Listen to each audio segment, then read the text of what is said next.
Hello everyone and welcome to the Pocket Knockers. It's Christmas, ding dong merrily and high, and Ed is here along with Owdo Cookie. Hello! Woo!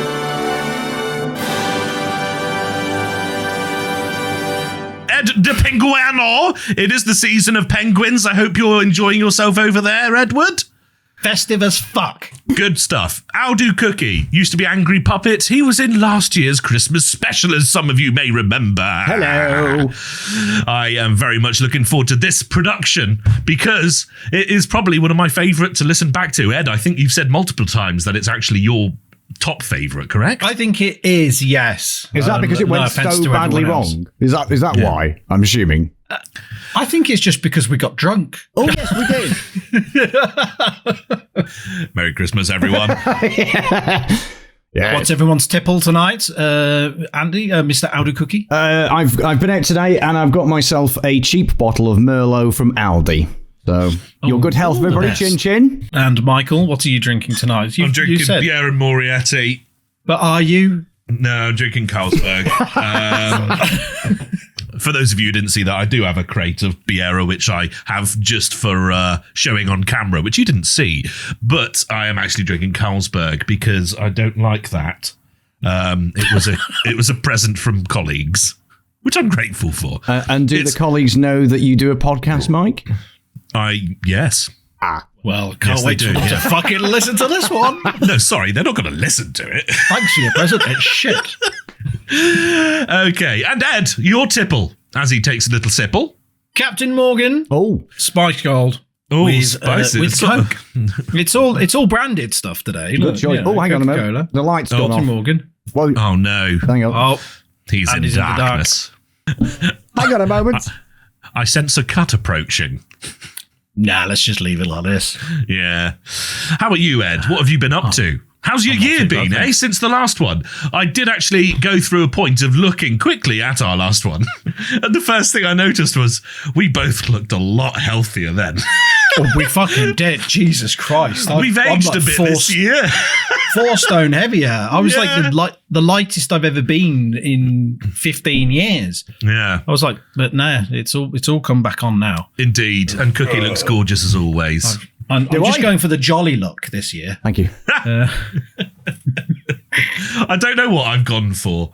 I've gone for I don't know, just Mike Patton. This is actually Halloween tinsel with skulls on it. I've got a monster snapback, Ken Block edition with a Poundland Christmas hat. Who the fuck's Ken Block? Is he a rally driver? Well, he's actually the co-founder of DC, who then sold the company later on, made a massive profit, and then got into rally. Yes, he's the one that does all the, driving videos on YouTube. Yeah. I recognise it now. Was he on Top Didn't he do that one? He was, yes. What's that sliding road in Pikes Peak?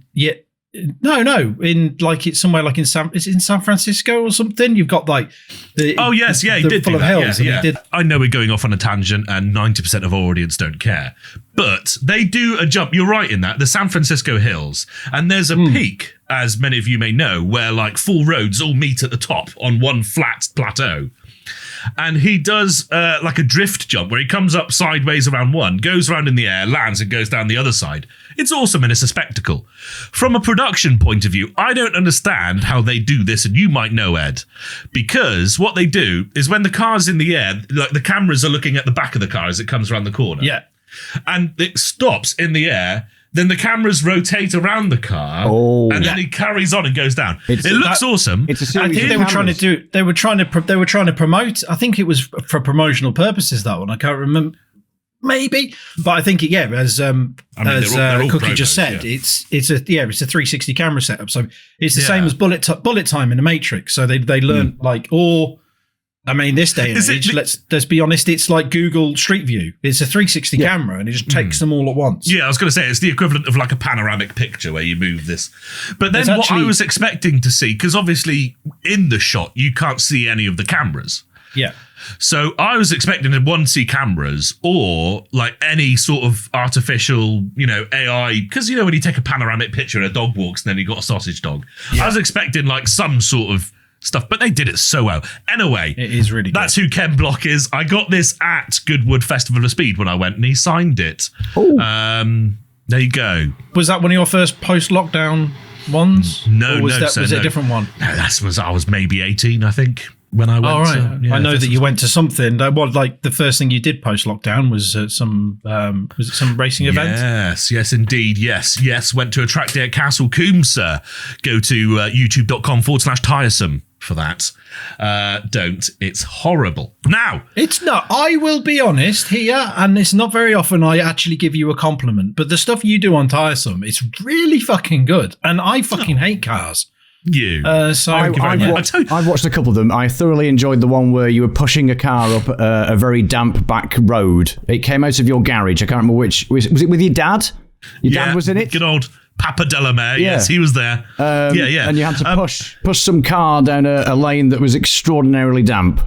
Yes, indeed, yeah. That was the little red Lotus Elan, wasn't it? I think in that one. Which, right, yes. It's a gorgeous car. And my new lens has arrived, which I know you'll all be chuffed. I know Santa's been good to me myself. It is the smallest lens. It's a prime lens, which means that it's not got any zoom or any sort of fisheye. It's literally just 2 bits of glass inside the lens, which means it's what you would use if you know what you're doing, but I don't. Because on a zoom lens, you have all that light refraction and things like that you don't want.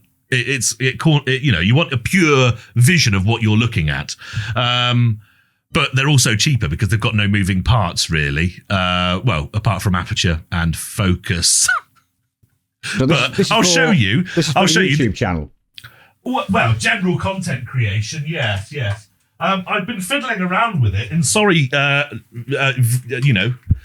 listeners, aka people who actually use the podcast for its purpose, but this lens I can't possibly explain. So this is the lens you would get with the camera, right? It's actually still quite a small lens. There it is next to a pint glass, everyone. For those listening, it's about half a pint glass. Three quarters, yeah, okay. Oh, actually, Ed, we must take into account it's got the shield on the top, so... Oh, yeah, half pint. Yeah. And this, if I take the shield off this one... Top content. Fucking everything's broken. Is that just, whoa, shit me, that is a quarter of mine. That's 25 minutes. That's a shot of lens, right? Is it the same lens? Is it the same lens or? Essentially the same. Like, it fits, same camera. Yeah. Is that what you meant? Yeah. No, I meant like the same standard of lens, I guess. Like No. So as aforementioned, this is a prime lens, so it's got no zoom or anything, so it doesn't, work. Yeah. It's just a fixed lens, but it's got a very. You probably won't be able to see this one. Just cut this out, Ed. But I don't know if you'll be able to. Fuck it. Yeah. Yeah. You got the aperture there. Yeah, I see it. Yeah, and that opens right up, which is much wider than this one will go, which gives you that cinematic blurred background, for really awesome looking footage. Yes. But, yeah. Your current lens, what I like is the bit you showed me that you got for the quick zooms and things like that. Yeah. It's so simple, yet it's effective. It's just that's it. Yeah. It's like a little circular bit that you clip onto it, and then so you got a little handle you can just turn around on the lens. Yeah. Oh. It's one of those things that you kind of think, why didn't they do that? I think right now Cookie's just zoned out, like glazed expression. I'm into cameras. Part of my degree when I was at university was photography. Oh, so, really? You can probably teach me some things then, to be honest. So I find most of it quite interesting, especially where lenses are concerned. This might be a spoiler because it hasn't been released yet, but we did So this is definitely video. getting cut. Yeah, no, we did a video during MidCon where I'm not sure if you saw our first charity shop challenge video on YouTube.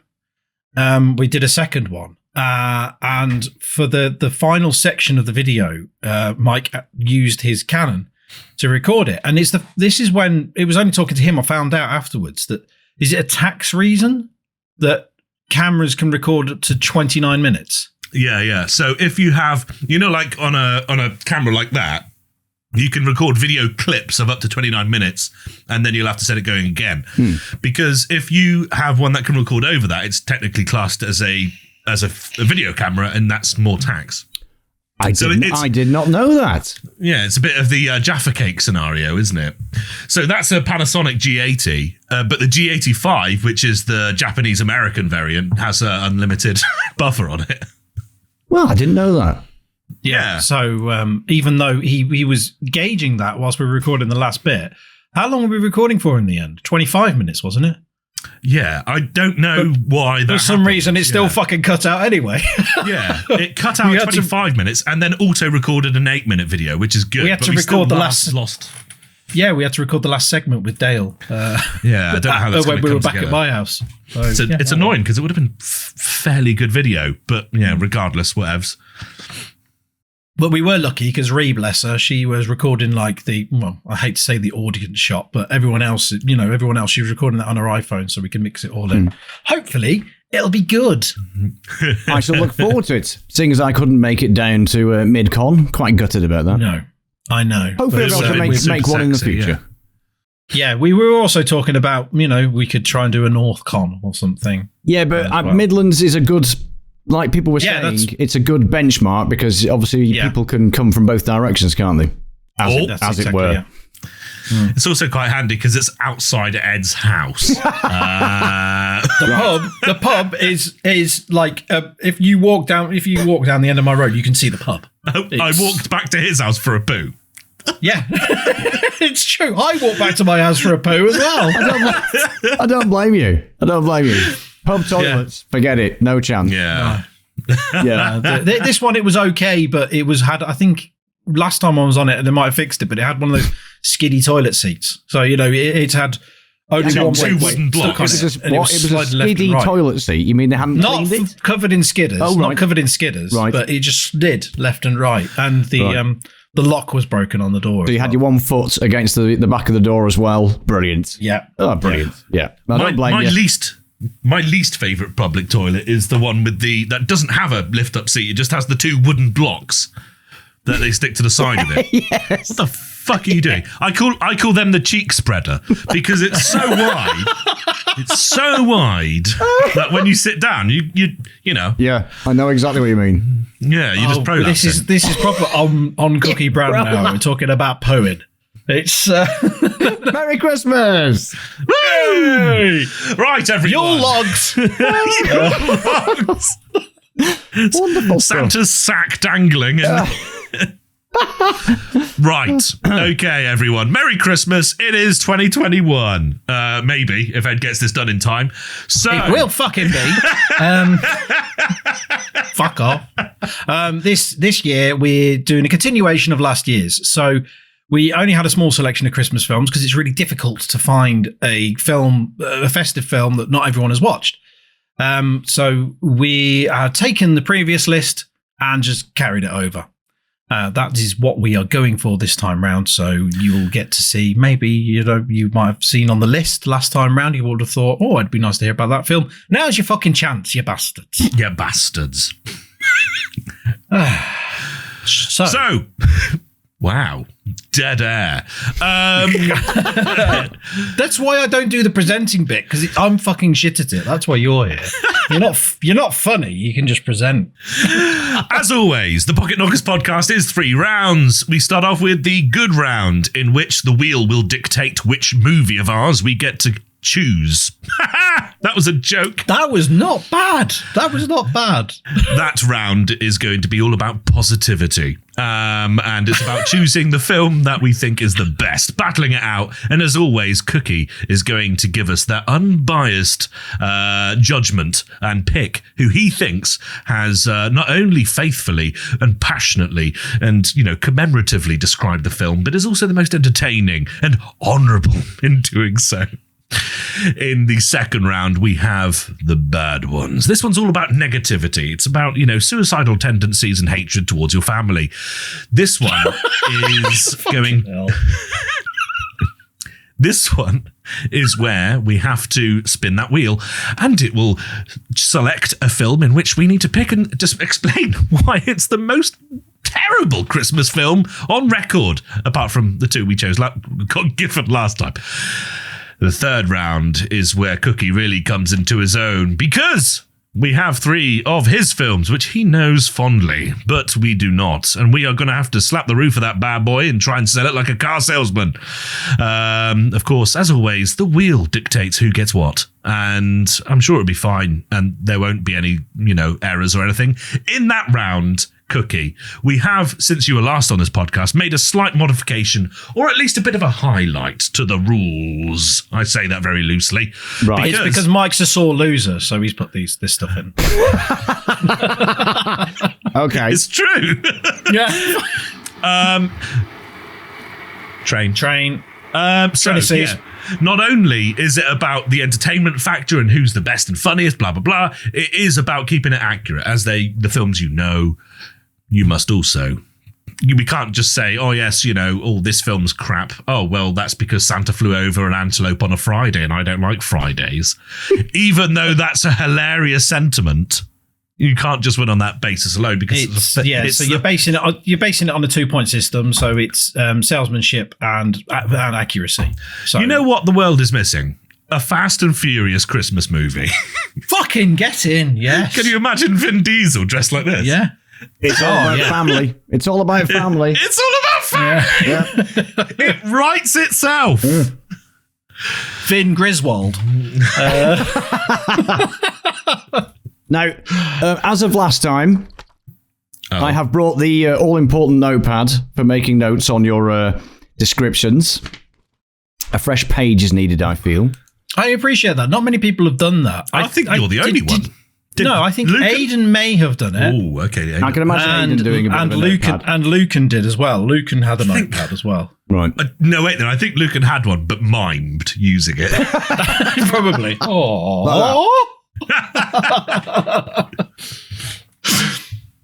Yeah. Okay. Yeah. Right, let's kick it off. Round 1, everyone. Positive round bastards. 1. The first one on my list here is my good list, so we're going to have a quick look at that. Starting off with Ed. We've got 2 films, and it is Batman Returns and Elf.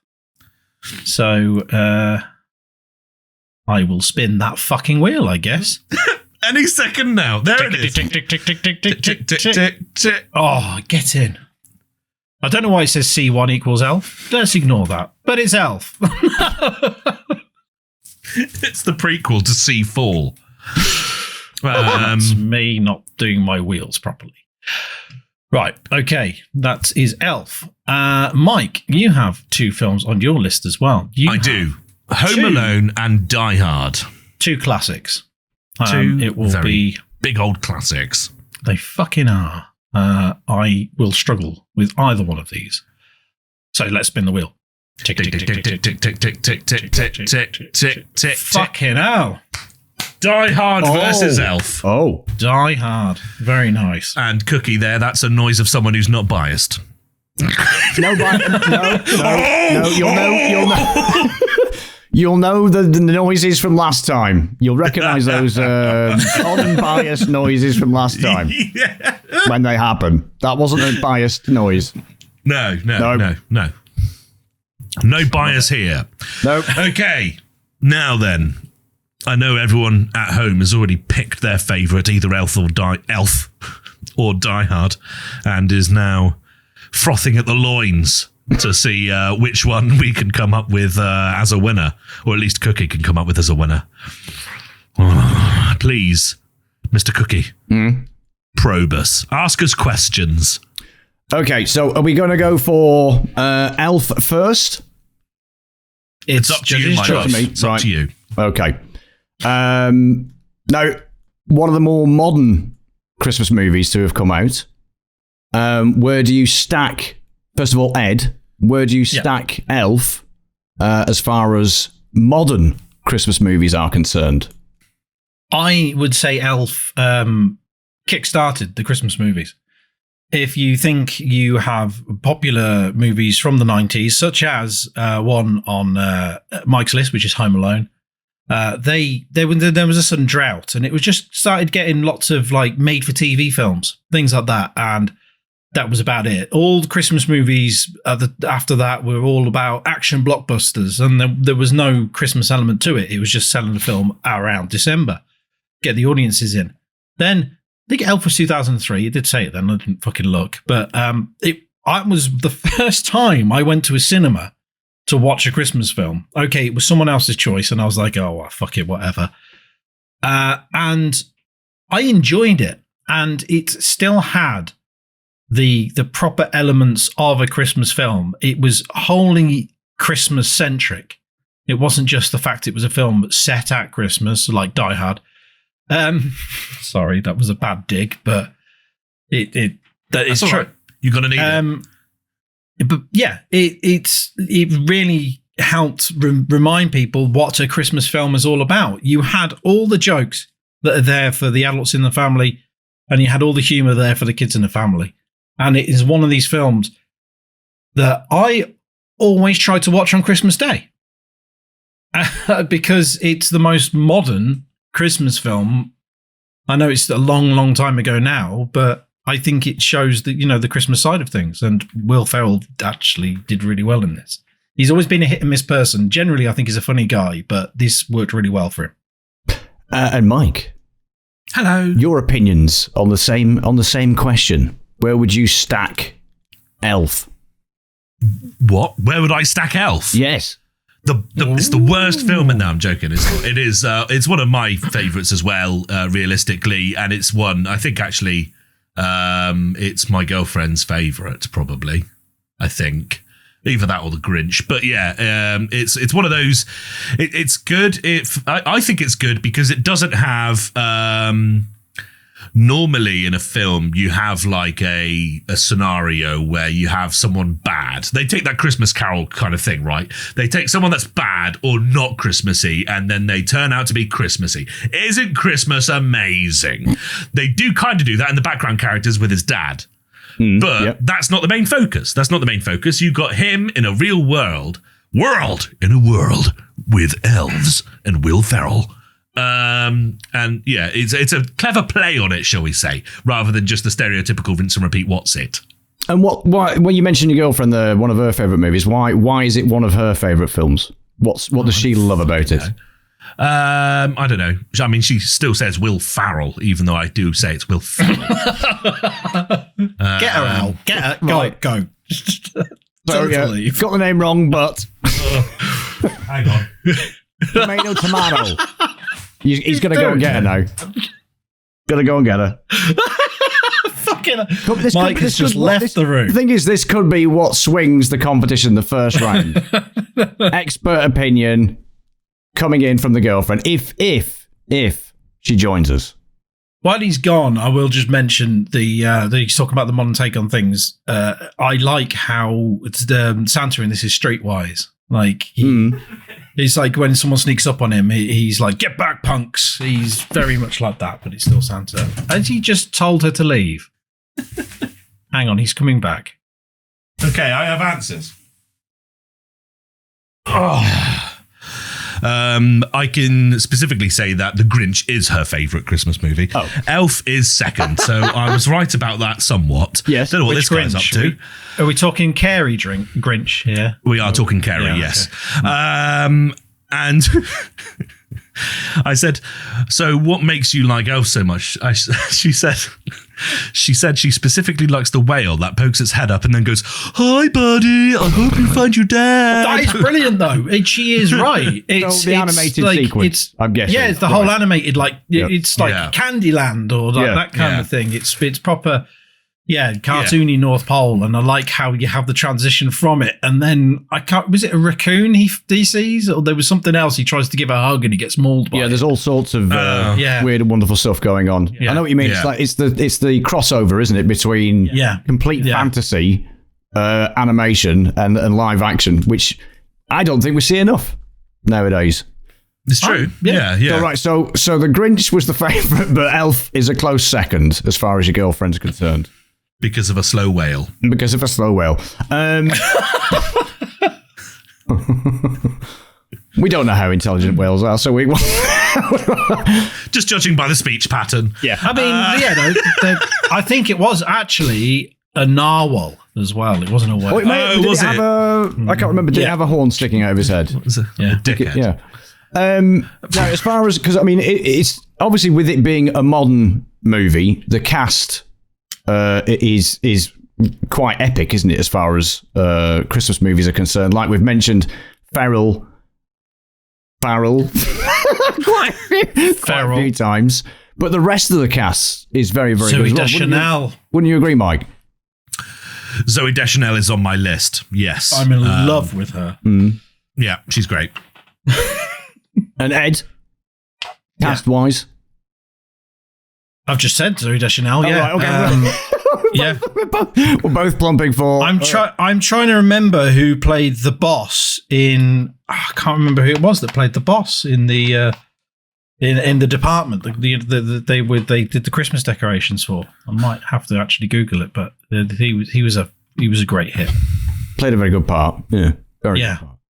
So you've obviously stated the fact that you think it stands up well compared to traditional, because this was one thing that we discussed last year, wasn't it? The traditional kind of Christmas element, and in your opinions, it does kind of hold up to that lovely traditional Christmas feel, which is probably why, Ed, you make sure that you watch it on Christmas Day, yeah? Yeah, it kick-started it again, because everything was dwindling. I recall, actually, last time we had this, I was talking about when I watched, God, what was his name? Something Christmas. It was like about his brother, but he was in prison. But we were talking about that one. And how I watched that on Sky, and you actually knocked me down on it because I said I watched it more than once, but because it was on Sky Movies, and all the Christmas films at the time were shit. Because Fred Claus. Fred Claus, that was it. I was just trying to think of the name. Yeah, Fred Claus. But you knocked me down on that. But the thing is, on Sky Movies at the time, everything was fucking shit, and this kind of kick-started Christmas movies again because everything was, it was all about action blockbusters. And if you're lucky, it might be set in December. Yes, I see what you're saying. It's that. That wasn't a deliberate jab. Yeah. But it's quite relevant. It is quite relevant. No. I understand where you're coming from. Having experienced the last time I was on the podcast, it's that loose attachment, isn't it? Which this definitely doesn't have. It's. I was more thinking of. I know it's just to say it wasn't a dig at Die Hard. I was thinking more Hawkeye, the series that's out at the moment. Haven't watched it yet. The Avengers spin-off. But it's all set around Christmas. Yes. But that's it. By the looks of it, from what I've seen, it's not a spoiler, but it's just because there are Christmas lights around. Right. Right. Loose attachment. Is that what you're saying? I'm assuming. Gotcha. And this is all about the spirit of Christmas. Okay. That's what saves the film at the end. It's about bringing back the spirit of Christmas, which I think is quite poignant because that is what happened. There's been a lack of Christmas films that has come back and it's brought back the spirit of Christmas. Question to you both. A lot of Christmas movies make you cry, or they've made me cry. Did this one make you cry, Mike? I can wholeheartedly say I have never cried at a Christmas movie. Okay. You've kind of cornered yourself there. I know you've made it public known on your stream that you're a crier of films. But Oh God, I cry at the drop of a hat. Yes. Yeah.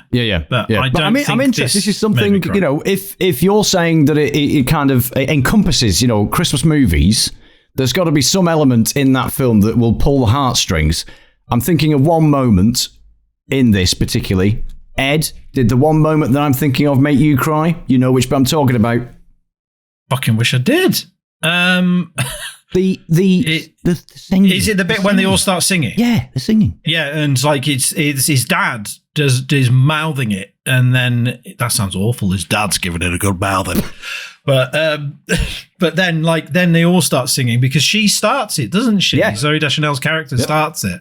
Okay, and it is nice. It's heartwarming, but I can't say it made me cry. But it's really nicely done. Oh, fuck off. Making notes. Miming of your notepad. No, because you both said you didn't cry, so that's a mark against both. Against both, but we're going for the positive side of it. What else can I ask you about the movie? You asked about Die Hard. I think it's there's another film in this. Yeah, I think you've covered it. Okay, so do you want results? No, what? How can you have results? You haven't spoken about Die Hard yet. No, that's true. Yeah. That's a good point. That's a very good point. I'm glad. We should have explained. Normally, two things. Normally, I wouldn't normally comment on Ed's film because that could sway you, whether it be positive or negative. Normally, you would ask someone one question about their film, and then next to that, you would ask them about their film. No, but I'm enjoying his take on it. But look, it's Christmas. It's not I don't care. I'm having a good time. I'm hanging out with Andy. Let's just crack on. That's a good point. Yeah. Once again, I've completely misunderstood the idea of the podcast. Editing is needed once again. That's all right. We'll keep this bit in, I think. No, let's get rid of it. Staying in. This is going in the bin. That's going to come straight after the original intro. Yes. Save that one for the outtakes. Wonderful. Right, so Die Hard. Oh yeah, that film. Yeah. Now, as we've already discussed, well, Ed's discussed. Yes. It's the tacking on of Christmas. But why is it not the tacking on of Christmas, in your opinion, Mike? Right. So it is a common argument, isn't it? You see it all the time, and every Christmas it comes around. Blah, Die Hard's my favourite Christmas movie. Oh, it's not a Christmas movie. It's just set at Christmas, blah, blah, blah. Arguments ensue. There's always that gif of someone in the comments. I'm here for the comments, you know. It is a Christmas movie. It is set at Christmas, but he's literally going, like John McClane is going there to see his wife on Christmas. If Christmas didn't exist, he wouldn't be going there. Not only this, but the fact that all this shit happens, of course, Nakatomi Plaza, lol. All that happens because he's there, and it's about family, going back to Fast and Furious again, because it's about family, and it's Christmas, and you're in the Christmas spirit and everything. It adds so much more sort of character to the film. It's not just, as you said earlier about Hawkeye, a few Christmas lights in the background. It's because he needs to get home and have his fucking turkey dinner. Indeed. And do you know what I saw today, which makes Die Hard even more of a Christmas movie, is, have you seen the Christmas calendar that's just come out? People are showing it on Twitter. It's the bad guy falling out of the building. Yeah. And each floor is a day of this December. No. So, that's nice. You move him down the floors as you get closer to Christmas. Hans Gruber? Yeah, Hans Gruber, yes. I thought that was absolute genius. So, you can't have a Christmas calendar attached to a movie that's not about Christmas, can you? That's, the fact that you've got Hans Gruber falling down a Christmas calendar. Good. Ed's going to have a look for a picture of that and pop it on the YouTube video version. Very good. Because I'm concerned that people were thinking about my knocks against the fact that films are set around Christmas. This is one where, it's a fine line, but it's a pro for it being a Christmas film. As I said, I'd watch Elf on Christmas Day. Normally, when I'm doing the last minute wrapping of presents, I would watch Die Hard on Christmas Eve. Yeah. And, like in, let's use Home Alone, my other pro choice, which everyone knows is probably on our top 10 lists, I should hope, as one of the best Christmas movies.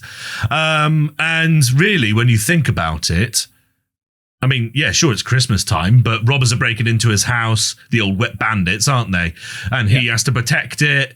His parents forget him. But the reason why it's a Christmas film is because the parents wouldn't have even gone away if it wasn't for Christmas. They went to see the family in France for Christmas. So, it adds that. And yeah, the same sort of scenario. And fuck it, Die Hard's the same as Home Alone. And again, fantastic cast. Great. This is my plaza, and I must protect it. I like that analogy. That's that. I really appreciate you for doing that. Not normally I compliment you. I must be getting too festive. But how many rums have you had? Forgiving. The alcohol's making him forgiving. Oh wow. He's fucking as well. If I love you. You know what, Michael? It's been over a year of pocket knocking, and I'll knock your pocket anytime, you dirty I want to unwrap your present. I'll knock your stocking. Sorry, Andy. Wow. Right, so I've got a boner. Right, so what else have you got for me, Mr. Cookies, sir? Lovely. I mean, as far as Die Hard's concerned, like you just said, it is all about the fact that he's trying to, get back to see the family. Just the fact that, I mean, we can forgive the fact that a lot of people die in the film. Not quite as Christmassy as Elf. As far as I remember, there's not that many people that die in Elf. No, not too many homicides. But you know what? Even when John McClane does kill someone, he still puts a Christmas jumper and a hat on them. Yeah. Yes. Yes. So and let's roll with the fact for a moment. Let's remove that Christmas element from Die Hard for a moment there, because don't forget, Bruce Willis before Die Hard was famous for dancing. He was a dancer. He was in that dancing movie. It wasn't Dirty Dancing, of course, but it was what film is it? I may be scrolling. I might be. Are you on about scrolling? Moonlighting? Was that the film he was in? I don't know. That was a TV series.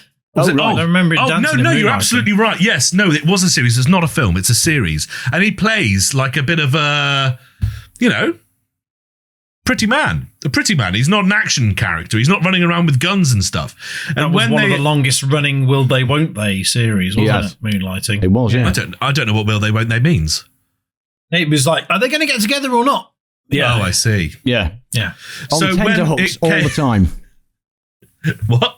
Tenterhooks. They were on. Everybody that was watching was on tenterhooks, waiting for that moment. Like Rachel and Ross and Friends and so exactly. on. Or gotcha. I was going to say Cheers. Well, I can't remember the characters' names, but yeah. No. Nope. So, Cheers. So when Die Hard came out, and just as a flat-out action film, and everyone was already skeptical to the point when, in fact, I think they changed the artwork on the poster because he was standing a bit James Bond-esque, and they were like, no, right. We don't be wanting that because because he's having a power stance, and it made him look like he was striking a pose for a dance thing or something. So they went for the more meaner up close. Oh, I've got a ruddy gun and I could do anything with it. Not anything. Was Die Hard based on a novel originally, where then, because it was a novel, there was actually a sequel to Die Hard, which did not have Bruce Willis or anybody else, but because it was based on a sequel based on the original novel. Yes. I think, it's loosely based on a novel about people trapped in a building. Help, I'm stuck by Jeff Smith. I think there were German, or at least foreign characters coming in to, rob it and things like that. I don't know if there was a lead protagonist called John McClane who wore a vest top and stood on glass. But it's red. Our favourite pastime. His blood's red. Red's a Christmas colour. Boom. So, the fact that when Die Hard came out and ripped everyone's tits off and stuck it to the man and said, look, Bruce Willis is actually all right once he's been in the gym for a few months. That's also pretty cool. I like that because it goes against one of those ones because the critics apparently at the time when they were watching it were very skeptical. They're like, yeah, sure, the film's good, but I don't know. And they actually gave it poor ratings. Boom, it came out and the ratings went up afterwards, so because it was silly. I know the third one wasn't set at Christmas, or probably the ones that don't exist afterwards. Died with a Vengeance. I don't like any of the other ones. With a Vengeance was good, but Die Hard 2, I know it got a bit panned. That was set at Christmas as well, wasn't it? Wasn't he waiting in the airport? Yeah, he was on his way home for Christmas. The thing is with that one, whereas with this Die Hard film, the OG Die Hard, where he was like fist fucked into the plot. In the second one, he went sniffing for it, I reckon. He was in the airport because he just sees those two guys go in like the baggage area bit. He was like, proper, yeah. He was like, oh, that's they shifty. don't look like they should be going in the baggage area. And then he goes in there, gets in a bit of a gunfight, and then they have the whole captain policeman tells them, you can't be doing that, boy. This is my department. This is not your jurisdiction. It was a Canadian. Where was he from? Top quality. Yeah. I've been watching too much South Park. Must respect my authority. But yeah, there you go. Die Hard in a nutshell. It is a Christmas film. He kills someone, puts a hat on them. There, he wins. He kills the bad guys. What more presents do you need? He meets up with the woman afterwards. There is another thing that's happened since the film obviously got its massive cult status. Something that's appeared over time. It appears every Christmas on Twitter, social media, and it completely encompasses Christmas because it's a Christmas decoration. The one where he's in the metal tunnel, and people started putting it on the Christmas trees. Yeah, really? It was a cube. It was like a cube-shaped bauble, wasn't it? It's when he's in the air conditioning unit. Like he was in the crawling along the air conditioning unit. When he's in the vent. Yeah, people started putting it on the Christmas trees. So there is another reason why it is a Christmas movie. Because it's got its own bloody Christmas this is an interesting one. If you Google, I know Retro Sesh is no more, but if you Google Retro Sesh, one of the first 5, I think, pictures is a picture of Mike wearing a jumper that says, "Now I have a machine gun, ho, ho, ho." Is that true? Yes. How lovely for you to remember that. Yeah, there you go. All right. Oh, there's a picture of 2 half-naked ladies as well, which apparently I posted on Twitter. Hey, I've got a dick, let it out. I don't see it. I'm disappointed. We'll cut off your Johnson. If I Google Retro Sesh and go to images. Yeah.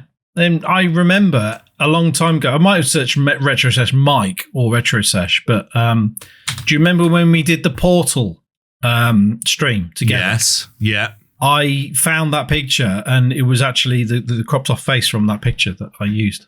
Oh, right. Okay. Your picture's there, the Portal one, but the original is no longer. Maybe that replaced it.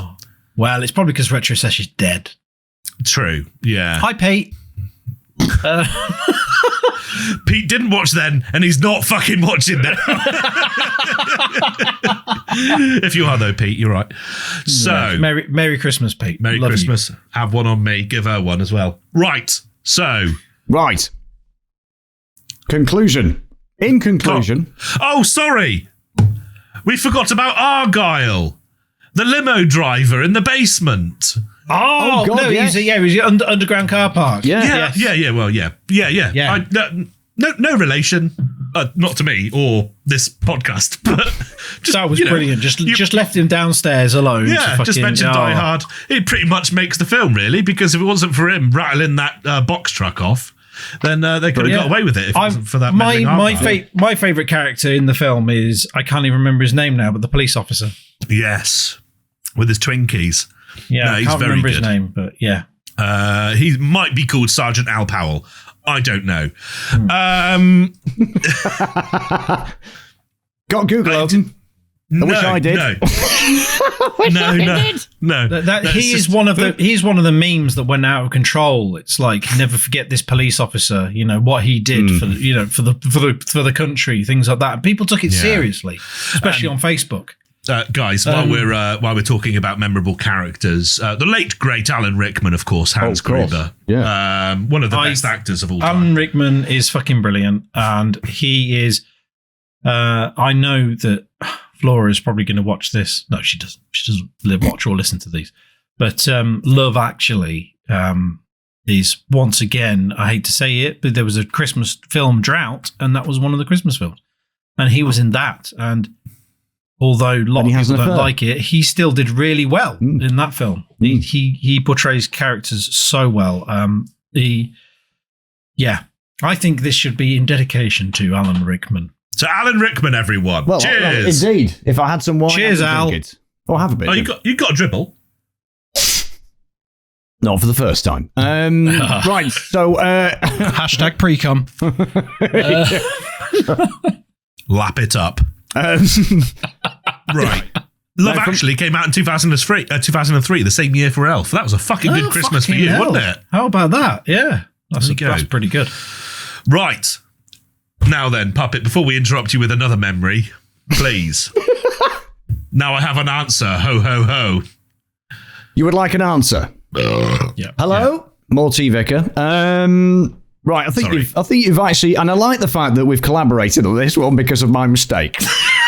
No, I appreciate this because it's not very often people go, what do you think of the other person's film? Well, that's because they know the rules. That's because they know the rules, Ed. But the rules are, our rules are, is the judges' rules, really. Really? Right, okay. Yeah. Within reason. Fuck off, sore loser. Okay. So you've both talked a good talk, and I've enjoyed, like I said, the fact that you've collaborated and helped each other out with both movies, which is great, which has made my life a little bit more difficult for choosing the favourite film. Elf, yes, is exactly like Ed said, is in the traditional form of a Christmas movie. We have actual Santa Claus in it. We have elves. We have the Christmas spirit. We have the singing at the end that made me cry. It is one of my, I do like it. Just before you say, non-biased, because I also love and adore Die Hard.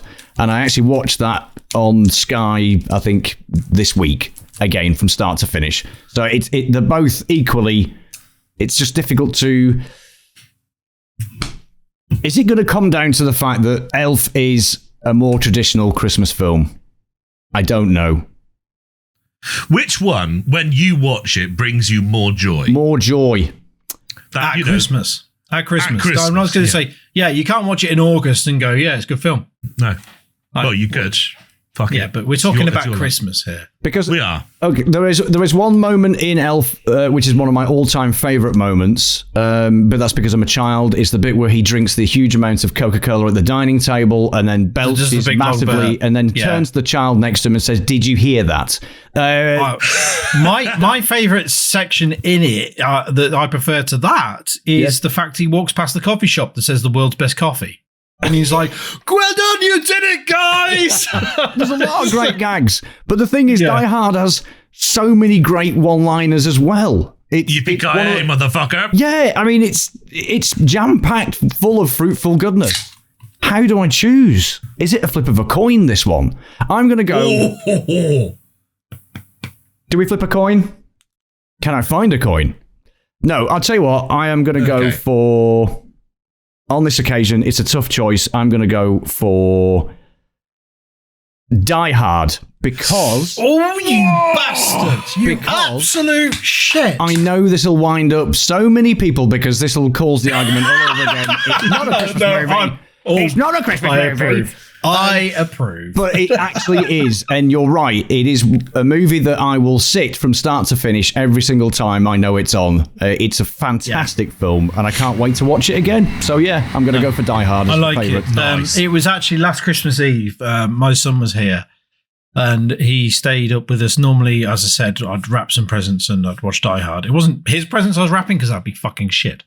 But I was wrapping the presents for the rest of the family, and he sat there. It was the first time ever he sat there and watched Die Hard with us, and that to me is, well, I just mentioned it because it's that memorable. Yeah, it's and what was his opinion at the end of it?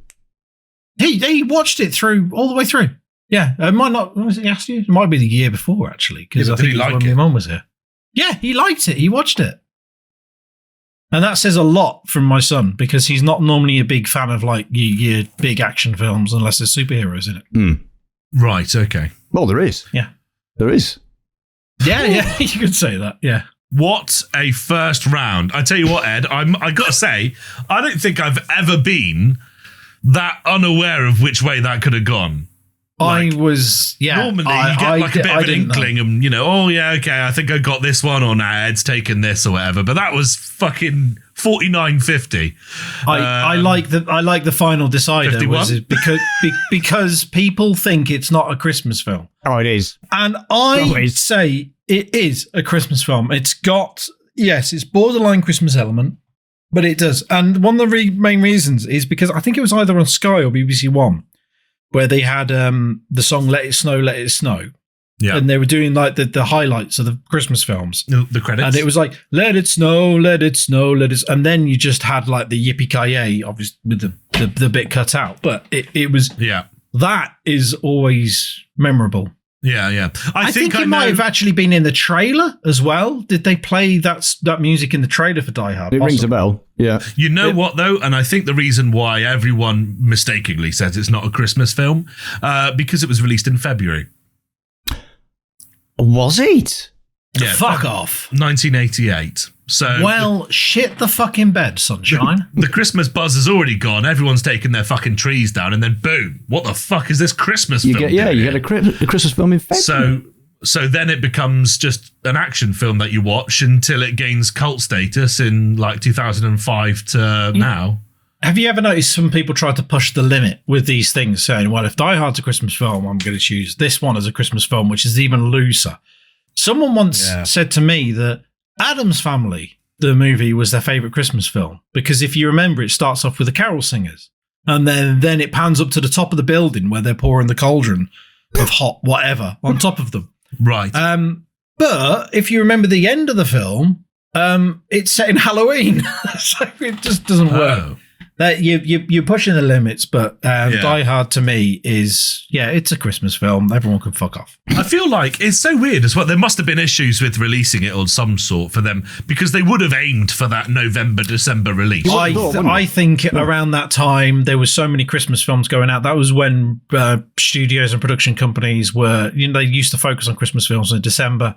They probably pushed that one as a Christmas film and they went, well, actually, we've got this one to release. We're going to push yours forward to the next box office. Yeah, because it can get away with being an action movie. Yeah. That's absolutely fine. That's interesting. I never knew that one. That's good. Yeah, no, I didn't know that. Indeed, yeah. And someone has probably, at the point of us talking about it, gone, actually, you'll find this was released in December. Well, we just fucking said that, so fuck you. Well, actually, they're going to find it very hard to argue with me because my memory is very specific. I've It's got nothing to do with a monitor in front of you. I actually don't have monitors. I've got a Google HoloLens, not a Microsoft, it's all AI. But yeah, it was in February 1988. Most of the time, he's watching porn. That's on my other screen now. Right, should we do round two? Round two, please. Yes. Number twos. I'll try and get the rounds right this time. This is bad stuff, all right? Angry Cookie. Yeah. Angry Cookie, yeah. So we're going to be asking... You're going to ask us questions, like one at a time. Maybe don't ask the other person in the middle of the round because it will sway your judgment. Or, do what you want. Live your life. Why are you doing this? You won the last round and it, he but I want to win the fucking podcast, all right? In the bin, you prick. Right, we'll have a look at Mike's list of shit films. It's the same way around. Just remember that we're trying to tell you which one's the worst. It's true. Mike's set of films are Jingle All the Way 2. Now, I'm hoping you get this because last year we did the first Jingle. You did the first Jingle. We did indeed, yes. And then Christmas Breakin'. And the Christmas Breakin', I've got to be honest, I've never heard of that one. Yeah, it's straight to Netflix. Okay. Right, we'll spin it. Tick, tick, tick, tick, tick, tick, tick. Brilliant. I'm happy with that. Jingle All the fucking Way too. Jingle bell, jingle bell, jingle my list of shit films, I had this one in one of them that was last year. My shit film list was Home Alone 3. Yeah. Which, if I had the time, I would have watched the latest Disney Plus film of I can't remember what it's called. Home Alone. I can't remember, but it's another Home Alone film. Has it got Macaulay Culkin in it? No. Then it's not a Home Alone film. Which is why Home Alone 3 is on this list, if I'm honest. And then we've got Santa with Muscles. I must confess, I had to on Jingle All the Way 2. I hadn't watched it until researching for this, and when researching bad Christmas films into my memory, I saw Santa with Muscles. Yeah, I remember it though. I remember it without ruining it for people. It's a Hulk Hogan film. And I will admit I went to the cinema to watch Mr. Nanny because my old man and me, we used to watch wrestling on Sundays. Santa with Muscles, I do vaguely remember it, but before we recorded this, I watched like sections of it just to jog my memory. Well, I really hope you get this because, as some of you may know, Jingle All the Way 2 is a WWE film. Fucking hell, yes, of course. So if we get 2 wrestling-based films... Well, we'll see as I spin the fucking wheel. Have a spin! Tick, tick, tick, tick, tick, tick, tick, tick. Oh, shit. No, it's Home Alone 3 for you. Oh, Never mind. Fucking awful. We'll have to mud wrestle later.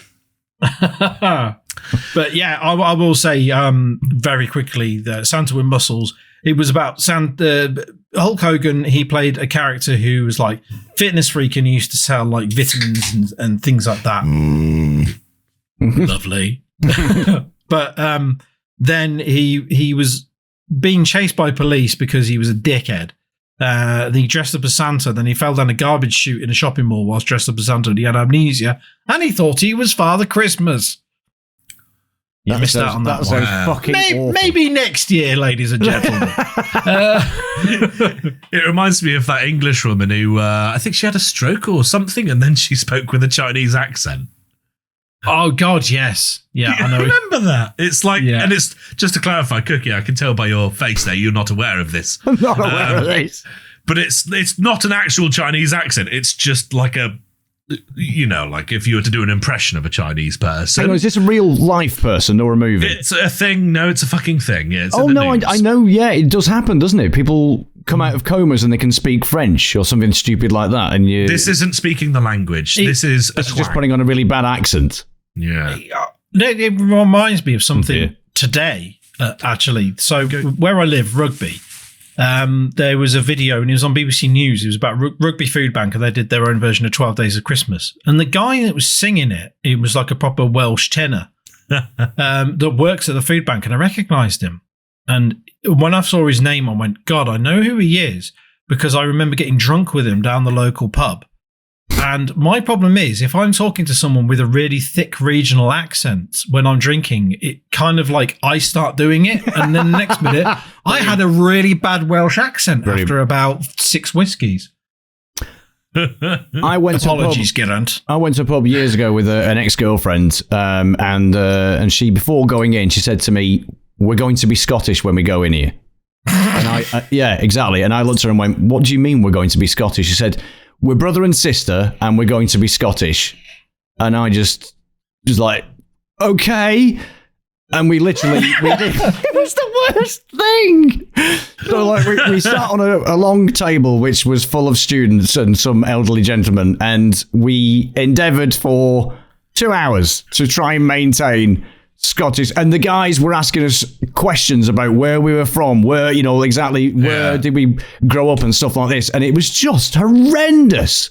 So I feel your pain if you're attaching yourself to Welsh accents by someone that you're having a drink. But my reason is I was pissed. But what was yours? Why were you having to pretend to be Scottish? She just said we're going to be still don't know. To this day, it's a mystery. No, I have to be bit Scottish. of fun, isn't it? Bit of fun. Well, can I have a bit of your accent there, please, Cookie? The Scottish that you purveyed that night. The Scottish one. It tends to go a really bad Billy Connolly.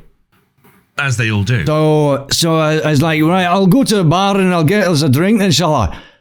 What are you having? I'll have a Heineken. Right, I'll go and get a Heineken. I'll have a Guinness and I'll be back with you in a minute. Do you want a shot with that? And it was like that. But it was very Billy Connolly. That was quite impressive. But but it's very good still. The thing is, having people sitting next to you, looking at you, knowing that you're bullshitting, but you having to maintain it and just, saying, "Oh, aye, we just come down here for a wee visit, visiting family who live locally." Yeah. Are you now?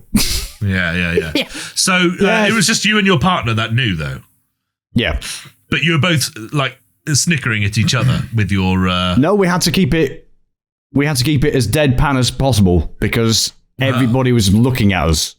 because it was so obvious that it was bullshit.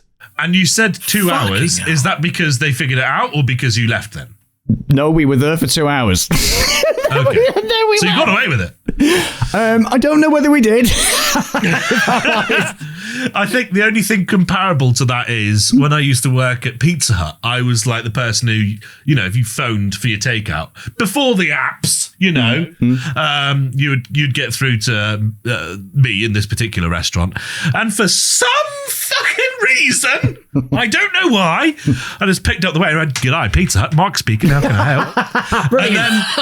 And it wasn't until I did that and I was like, fuck, I have to do this for the whole call. And there's no way that I can just go, "Oh yeah, that's a pepperoni, is it?" Like, no, I have to carry on. So I did. And then Pepperoni, mate. Yeah. And then, you know, people that were there, you know, because when you weren't taking a phone call, you had to be folding boxes or, you know, keeping busy doing something else. They just slowly turned around to look at me like, "What the fuck?" What happened? Yeah. But yeah, there you go. That's the only comparable. That's quite similar, though, I guess. Both in a shit situation. Realizing you got yourself into a situation that you cannot get out of. Because if we'd done it for an hour and then just gone, "We're just having a laugh with you," it would have been out the back and 2 shades of shit being kicked out of us. Just get a bottle of scotch. Yeah, exactly. Dear God. Right. What films have we got? Mike, you've got Jingle All the Way, and Ed, you've got Home Alone 3. Now, okay, so just to clarify, Jingle All the Way 2. Sorry, Jingle All the Way 2, yeah. Now, there's a really big advantage you've got over me with these, because I haven't seen them. I haven't seen them, so it's all going to be down on descriptions. Neither have we. I will explain that I have watched this in a minute. And descriptions, isn't it? On this one. Yeah, I guess. Which I'm so because it's really difficult to show enthusiasm on a film I fucking hate. Yeah, but you can show gusto on how much you fucking hate it, can't you? Which is what I like. I guess so. I'm going to go with Mike first because I went with Ed first last time and then we all joined in and it was a complete shambles. So Mike first. I've never seen Jingle All the Way 2. I've seen the first one, which is barely watchable. So why is the second Jingle All the Way equally, if not worse? Hello, my name's Mike, and I'm here to explain to you why Jingle All the Way 2 is the worst Christmas movie ever purveyed in cinema. Well, first, it was straight to DVD for starters. Right, Right. Didn't even make it to cinema. Good stuff. Right, yep. You have seen Jingle All the Way 1, in which Arnold Schwarzenegger has to locate a toy for his child because he's a shit dad. Well, in that case, you've seen Jingle All the Way 2. Right. It's Larry the Cable Guy instead of Arnold Schwarzenegger. There is also the other father figure, I guess you could say, who's battling. And the whole film is them trying, it's a bear, a cuddly bear in this situation. That is the target toy of that Christmas. And the idea is that they're both fighting and coming up with ploys against each other to fuck each other up. Now, I pick up what you're putting down regarding Jingle All the Way. It is a bit of a dive with regards to it being a film. But the thing is, because it's Arnold Schwarzenegger, and because even Sinbad, I think, actually does a pretty good job in that movie. But like, it's a cheesy movie, but it's the cheesiest of the cheesy movies, right? So it's kind of like you crack on. It's like The Room, you know. Can I quickly interject? And it's not a negative, but Jingle All the Way, yes, is a fucking shit film. But because it's a Christmas shit film, I have watched it more than once, and I will pick out how shit it is, but I will still laugh at it. So it's laughably good. Yeah.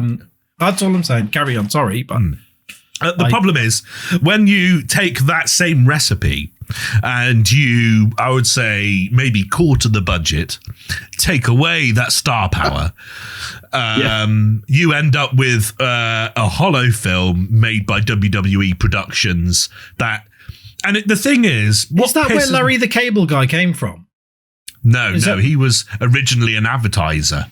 Because Larry the Cable Guy, the only thing I know him from is Mater in Cars.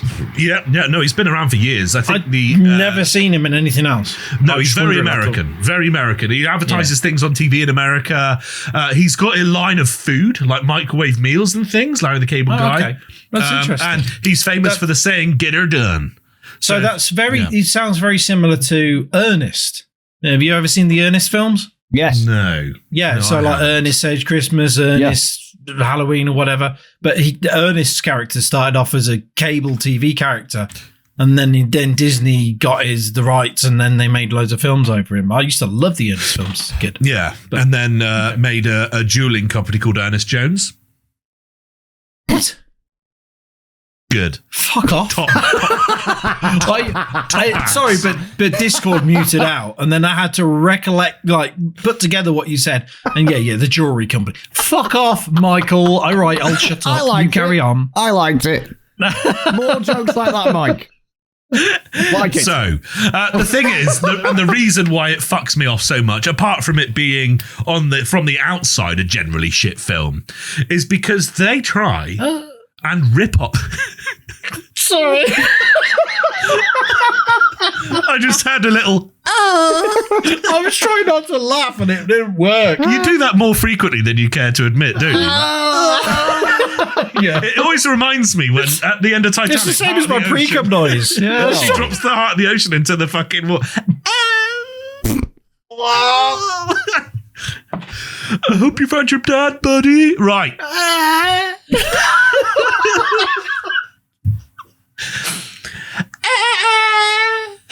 Oh. I stroked my face in a hello, Anne. fashion. Right. It's gone to shit in round 2. I'm having fun. Good. But yeah, the reason, apart from it being a generally shit film, the reason why it actually angers me to a point of intrusion is because they have the audacity to think they can take literally that same recipe of there's a toy, let's just make it a fucking bear. It doesn't need to be a cool action man type Turbo Man doll. It's just a fucking teddy bear. And let's just get the dad to, in one of the scenes, Andy, the not Larry, the kind of the other dad, if you like, he buys all of them available on the shelves. Now, this is still the same Turbo Man sort of thing. This is the toy that's in so much demand, right? That they're very hard to come by, blah, blah, blah. He buys them all. What are you doing? Like, come on. And how much is that going to cost? Like, the whole plot is stupid. Sorry. Almost went there. So is this the sequel version of The Guy Who Lived Next Door to Him? He's not in it. None of the original actors are. Yeah, that's what I mean. They try to. Yeah. It's like the previous version. The actor, the character in the first film, he was just trying to come onto his missus, wasn't he? Exactly. Yeah. And he was trying to say, "Look, I'm actually a better father figure for your kids than." Well, actually, that is never. It's portrayed, but actually, he could have just been a nice guy. I think I said the last time, but we did discuss this. The guy who was in the first Jingle All the Way, the neighbour in that, he was played by the late great Phil Hartman. Yes, indeed. Yeah. He was very well known as. Wow, was it Troy McClure in The Simpsons? I'm Troy McClure. Okay. Yeah. Sorry, I'll shut up. I'm drinking. You carry on. You drink. You fucking interject. All right. Don't let anyone tell you any different. But I am trying to point on that I'm interjecting here, but I'm not making any negative comments towards you. I'm trying to encourage on a personal level. On a personal level. On a personal level, I think you're a fucking cunt. Right. Retrocessorous DOA. Pocket knockers forever. All right, Moonbus. Right. We are now discussing. You're saying that, but this is the Moonbus #1 fan. So fuck off. Oh yeah. Oh no. Love it. He's the one that I thought it was bullshit, and then he messaged me and he said I got to keep doing it. Yeah. Yeah. More Moonbus. More different guests. Like encore. Yeah. Oh, definitely. But you pick up what I'm putting down. Andy. It's because they tore that whole structure out heartlessly. Thought we can do this with quarter of the budget. We know how to do this. We got some cameras. We can do that. And no, you can't. And it doesn't come off very well. We've got some cameras. Yeah, I've got a Canon DSLR. It was 29 minutes. I've got the new iPhone. We can do that. Holds up Sony Xperia. Anyway, carry on. Right. Okay. So Home Alone 3, Ed. Yeah. I've seen. Obviously, I think most of the human race has seen the first one. Classic. Yeah. Second one, is that the one with Donald Trump in? Am I right in thinking that? Because Donald Trump has a quick cameo in the hotel, but Tim Curry, he plays the hotel guy. She's trying to catch him out, and that's when they do the. Oh God, I can't remember the gangster movie he watches, but he watches a sequel to the gangster movie and he plays it back to Tim Curry. Trump, that is Trump also. I still like that. Didn't he say you can only use my building as long as I'm in it? I think that was pretty much. Yeah, that was exactly it, and it was still a good film. That was when the Wet Bandits, they became the Sticky Bandits. Yeah. Because they were like in a trailer full of fish at the beginning of it or something. Angels with Filthy Souls. That was it. Is that what it's right? Okay. Yes. Now, I enjoy the second one. I don't think I've seen the third, so go on. So the third one, it was a direct-to-video. Oh, it's another straight-to-DVD. Yeah, so it was 97. I'm not sure if it's straight to DVD, but I know it was on Laserdisc as well. Yeah, of course. This one here, it's got another kid this time. He doesn't. But it starts off with like a small gang of, like, I'd say small-time crooks, but let's be honest, apparently they've got a microchip for a cloaking device for missiles. What? They've stolen it off. They've stolen it off a North Korean terrorist. And they find the best way to try and transport this item into America was putting it in the inside of a remote control, like radio controlled car. Transport goes wrong, and this kid gets it as a present for Christmas. And so he's fucking about with this remote controlled car. You'd think he's Home Alone, but basically their version of Home Alone is mum goes to work and leaves you at home. That's what it is. And so she comes back, everything's back to normal. The next day, this is off memory. People in the comments might try and prove me wrong on it. And it's him, and I think he gets help with like a pet rat or hamster. I think it's a rat and a parrot that repeats words. So it's basically him trying to stop them from trying to get hold of this. I think we need to discuss the pet angle here. What? Now, I'm assuming back in the day, these are not CGI. These are just animals. They are just animals running around. Yeah, well, yeah. So it's I don't know how he gets help with the pet rat, but the pet parrot. There's like obviously because it's a parrot, it copies things people say. I remember the scene. I remember it. I think the reason he's at home all this time is because he's got chicken pox or something, and by the end of it, I think all the baddies have got chicken pox in the end. Woe is them. It's just fucking awful. I mean, they've taken like two films, and I know people say, "Oh, the second film's a complete copy of the other one," but Home Alone 2 to me isn't the same eyes as Ghostbusters 2. I think they're still as good as the other. There's nothing wrong with it, but why the fuck did they have to carry on with this? They could have done something else, but it's a direct-to-DVD option. I will say that this is, going back on my previous discussion about Elf, this is why things have been destroyed. They're doing complete carbon copies and it's all direct-to-DVD. Or shit that they would show on Sky Movies. And this is probably the start of the death of fucking Christmas films. Do you think that 3 failed miserably because Macaulay wasn't in it? Or it's just a terrible film? First time I got this, I'll be honest, I rented it at Blockbuster. Right. And I took it back and I watched it and it was fucking shit. And I chose to rent this because it's a Home Alone thing. You were hoping that it would follow the rhetoric and the way. Yeah, I knew already that he wasn't going to be in it. Yeah, but I thought the cover gave that away. Yeah, the cover pretty much gave that away with his fucking stupid pudding bowl haircut. Right. It wasn't good at all. It was just a guy. It was just a kid that couldn't go anywhere. His mum was working, and he had chickenpox, so he had to stay in the house. And he's got this remote control car with a chip inside it that collects missiles. People were trying to break into his house, and the reason was because he was fucking about with a remote control car. He used to use, I think he modified it so he could remove the snow like a snow plow on his neighbour's driveway. Right. Yeah. And that's what he was doing it for. And then it came into the proper, there was a female villain and two male villains from memory, and it was they were all like, and it was like, oh, you stupid idiot, slapping him around the head. It was very, very fucking mediocre and ridiculous. Yeah. What what age were you when you rented this? I was probably about 12.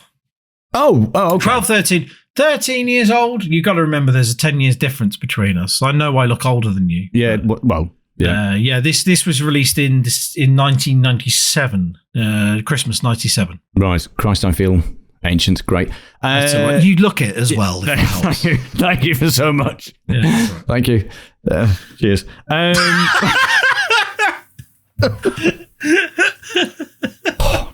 Right. Okay. So we have some results. I think it's time to have some results now. Because I've not seen either of these, and by the sounds of it, I am fucking glad I haven't seen either of these. Jingle All the Way 2 sounds horrific because, like you said, Mike, it sounds as though it is just a carbon copy of the first film, but with nothing special to offer. Without trying to sway the judging here, but I think Jingle All the Way 2 was also like a direct release. I don't think it was ever a film. So we're in a similar area here when it was a big film franchise that was then just sent straight to DVD. Straight to Blockbusters. Straight on it, Ed. Yeah. Straight on the VHS. They just reeled it off. Mm-hmm. Fucking straight to Betamax, they said. That's not going anywhere. Yeah, that's not going anywhere. And yes, you're absolutely right. Yeah, it's the rinse and the repeat, but the heartless attempt of it and the way that they literally just thought we'll chuck a tenner in, use that, it'll probably work. You will use that format. I would like to say Jingle All the Way, without trying to fuck myself over here, but Jingle All the Way, they were still trying to do the Christmas films. Yes, it was corny, but that was in 1996. So that was around the time that Christmas films, as we know them as the heartwarming Christmas moral of the story and everything, it was waning. And that was 1996. Home Alone 3 was in 1997. So I would say Jingle All the Way, the original, was the last defining Christmas film before it all went to fucking blockbusters, like big explosions. Who cares about Christmas? Until 5 years later, when when Elf came along, or it was 10 more years prior, when it was when Die Hard came out. All right, whatever. Carry on. So rehash for Jingle All the Way. And I don't know why I'm saying this as if Home Alone 3 is not a rehash, because it is. It's the same. Home Alone 3 to me wasn't a rehash. No, but the original Home Alone 3 was his family were out the fucking country. Yeah, she's gone to This work. was it's just mum went to work. She's disappeared for 8 hours. Yeah. Fucking hell. I best defend the house right out. I was not telling her about the fact that I've got a fucking cloaking device for a fucking nuclear missile in the house. From what you've described, Home Alone 3 doesn't sound Christmassy. There's no Christmas. I can't hear a Christmas element in there. So that's not really. It was the fact it was present. Was a fucking it was snowing. Controlled car. And there was snow on the drive. Right. Okay. Yeah. So that's a negative for that. Jingle All the Way 2. Less budget, same story rehashed. Not even having Arnie in there. Was there anybody famous in Home Alone 3? People may consider Larry the Cable Guy famous, but I only know him. Have you ever watched the Cars films? No, sorry, he's asking about your film, Home Alone 3, not mine. Home Alone 3, no one. No. Yeah, just Scarlett Johansson. Oh, what? Was she in it? Yeah. Was she? Did she play the lead baddie in it? Yeah. Oh, okay. Well, hang on a moment. Oh, Mike, I think you may have. Oh no, this is worse. This is worse. Why would that's not going to sway that way? Right? Okay, worse. Oh no! Oh shit! No, she played the main character's older sister. Oh. In it. No, don't say that. Now. It's 1997. Remember? Yes. Steady. Right. Yes. Stop it now. I think I'm going to have editing nightmare. I think I'm going to have to go for Mike's option again. I think, because Home Alone 3, the fact that it was slightly different has helped it kind of get slightly above Jingle All the Way 2. If Jingle All the Way 2 is literally just a rehash with less budget, no Arnie, then yeah, I think I'm going to have to go for Jingle All the Way 2. Ka-chow. Because they tried to put a spin on it. Okay, I get it. I understand. What I will say, I'm over the moon. But the other thing I will say is that this means that this Christmas we actually will get to knock some pockets. Woo! Pow. Well, we will if I win the next one. Otherwise, it's a straight clean win from you. Oh, we've never had a clean, have we? No. Well, either way, it'll be fun for me. So, there's something I must mention about Home Alone 3. I didn't feel it necessary to mention before because I didn't want to, because it is a positive. And I didn't want to sway our lovely Andy's judgment here. The remote control car that he uses in the film is called a Tyco RC Mutator. And it was my first proper remote control car. Didn't watch the film. Didn't know about that. I just saw it in Toys R Us and thought, I'm having that bad boy. That looks great. And I had it. The really awesome thing about it is it had tank controls, which meant you had two sticks on your controller and you push both up to go forward, both back to go backwards, or you can do full like 360 sort of spins. It's your proper professional controller. Like you'd expect. But you'd expect people in Robot Wars to use or shit maybe like that. Yes, like skid steer, I believe would be the. Yeah. But the biggest thing about it is on the top right. On camera left, is a button, and that button lowers the car down. It raises it up. And it makes it pitch forward or go backwards. Yeah. And it meant that you could lower it down if you wanted a lower center of gravity for hardcore. You could raise it up when you were off road. You could lower the front. To be honest, I think just for coolness. think they actually used that. I mean, bearing in mind, I've only ever seen this once. Well, you mentioned you thought he had modified it with a shovel on the front, but that's it. I think he did actually modify it, but the point is that the car had the ability to lower it. He had the ability to lower it to use. I tell you what, when I was a young'un having that bad boy, oh my God, I'm on eBay now looking. They're horrendously expensive now. For a working one in a box, it's £300. I think that was probably what it was. It was once again they used that model to promote it as well. 100%. Yeah, I mean, and you would, wouldn't you? Was it the one that could flip as well? I would like to say that the Scarlett Johansson mentioned. That was the rebound. 1, 2, 3, 4, 5, 6, 7, 8. She was the 8th casted person in this film. That's how long ago it was.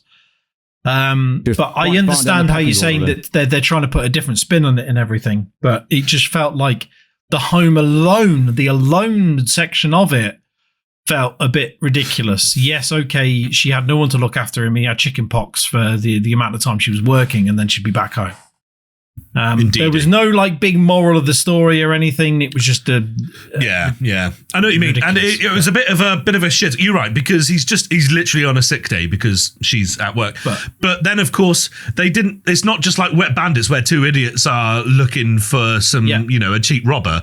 They're looking for I don't remember the exact what's it, but it's like such a big those episodes. Yeah, again talking about South Park where they like just do something simple like I don't know, just walk outside like the fucking Lord of the Rings deep videotape where they, and actually it's a porno tape and, the kids want it. And it just like spirals out of control so badly. And now NASA need this to launch their fucking rocket. An interestingly pathetic fact, but you remember the original house in Home Alone? Yes. Now, I'll have to get this the right way around. I think it was... Right. I think it was not the front of their house, but I think it was what they used in the background. So when they were doing the studio shots, when you looked out of the house, I might have it the wrong way around, but in Friends, the last season, when Chandler and Monica are looking for a house of their own, if you look out their window of the set, that backdrop was the same backdrop used in Home Alone. Ah, that's cool. The current owner of that house, I believe, has built a fence around it to stop people infringing on it. It's fucking... Because they kept, encroaching on it and stuff and probably driving pizza cars into their statue out the front. Forgot about that bit. That film. You know what, that film, when the camera pans in, because I believe... Oh, am I right or am I dreaming? The camera comes in down the street and then it goes in on the house and then it goes through the window and then you get the family rushing around getting ready for their And when you first see that house with all the lights set up and everything, when you're a young kid, that's what your house looks like from the outside. Yeah, that is a proper Christmassy house. That is basically the house that the Griswolds were after in National Lampoon. John Hughes, I believe he wrote and produced it. John Hughes, I think, actually, we mentioned him briefly when I was at Puppy's house, but didn't he do things like Blues Brothers and American Werewolf in London? I believe John Hughes did, which was great. And then Chris Columbus, who directed it, he did the first Harry Potter film. He also discovered America. Yeah. And guys, let's please, whilst we're gushing about Home Alone 1, and you've got to remember all this as well for another year, Andy, because we'll use this as ammo next year when my other chance does come up. But John Williams and they literally just approached him and said, "Oh, yeah, do you fancy doing some music for this?" And he was like, "Yeah," and they were like, "Really?" Like this shitty Christmas film that we're doing, because that music makes that film. I would say the closest thing you have to the music in Home Alone from John Williams is probably from Hook, if anyone remembers Hook. Yeah. Another favourite film of mine, which got slated when it was back in the box office days. No, I think you'll never understand why. I think it was brilliant. I love it. It's actually one of my favourites. Recently on Netflix, isn't it? A couple months ago. I've watched it a couple of times since it has been. Really? I had it on I had it, one of the very few films I had on VHS. And I used to. I don't think I have it now. But yeah. The VHS cover for that is fucking beautiful. I would like the artwork on it is great. I will insert it for YouTube watchers here, but I'll probably forget. Well, yeah, but you'll now hear yourself say that and remember? You think I listened to that much of it back? Right. Okay. Ladies and gentlemen, thank you, Cookie, for your lovely judgment so far. We are now moving on to round 3. These are the bits where, Ed and I have to do more than just remember and gush about films that we know or indeed don't. Don't like. But now it's time for us to actually put some effort in. And this is going to be awful. I know. We've got a couple of films in mind. Or at least 3, sorry, Ed, you say. I've got 2 on my list here. You've developed a 3rd. To listeners and watchers, this is the 3rd round. So this is a 2-point round. Ooh. Mike has won the first 2 rounds. It's not a fucking 2-point round. It is. If you remember, it's a 2-point round which draws it, and then it comes to knocking pockets. Gotcha. Yes. Yeah, it's a 2-point round. Yeah. So this is a 2-point round. So if I win this, then we got to do the knocking pockets, which, if anyone remembers, we did one with Owdo Cookie last year, which was his Flute of Joy. Do you not remember? You don't remember it, do you? I can't remember anything. What are you on about? Oh, wait, what was in my pocket? Yes. What's in my pocket? Yeah. Sorry, Jesus Christ. It's so funny because the first time you were on this, I didn't expect you to watch or listen to any content we put out. But you literally did this last year. You were part of it. Yeah. No idea what's going on. I think in the order of recording this was the first time last year we ever actually did the What's in the Pocket, didn't we? It was the first time we ever did it. In order of recording, not in order of release. Oh, man, I don't know. It would be nice. That's above my pay grade. We will have to see. But so don't matter if I start thinking of something to squeeze into my pocket now. You may have to have a little glance around. It doesn't have to be anything amazing. Have a glance. But right. Whilst he's having a glance around, we have 3 films. We do. Eyes Wide Shut, Trading Places, and Miracle on 34th Street. Now, Miracle on 34th Street, I know that's an out-and-out Christmas film. The other 2, is it just because they've got Christmas elements to them? Because you did this to me last fucking time with, what was the film that you chose last time? It was the City of the Lost Children. Now, it was one sequence that was Christmas related. Well, you say that. It was kind of the premise of most of the movie, and you didn't actually mention at any point the Christmas element, which was, I mean, I know, obviously, it's a bit difficult to point that out, but yeah, quite a big Christmas element in that movie. Yeah, so I think, he just said suck a dick. But yes, you're right. There are 2 movies in this option that kind of, again, it's the Die Hard situation. Yeah. Isn't it? Which is good, because actually on Cookie's list he sent to me was Batman Returns, and that was on mine. And as you could say, it was a set around Christmas. Yeah. Right, we will go for. I'm not sure which one to choose first here, so I'm going to ask Mr. Owdo Cookie, who wants to do the first spin. You can choose. I shall say. Can you repeat that? No, no, I cannot. I will say Mike to go first. Mike's first spin is, thank you, out of 3, tick, tick, tick, tick, tick. It's Trading Places. Trading Places. All right, Good. make a note of that. And then my spin, hopefully it doesn't say Trading Places again, otherwise it'd be embarrassing. Tick, tick, tick, tick, tick, tick, tick. Is Miracle on 34th Street. Very nice. Good.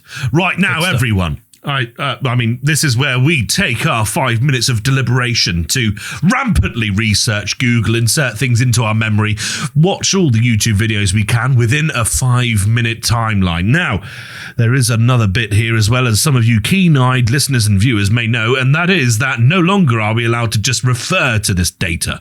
We must look for 5 minutes and then close, minimize, get rid of any tabs and anything like that we have open. Thus meaning that retained data is really going to becoming quite handy, especially when we're trying to tell Mr. Cookie, well, what films these are, how they're useful, and trying to sell those films to him, even though he knows exactly what's going on. We'll see you in 5. Goodbye!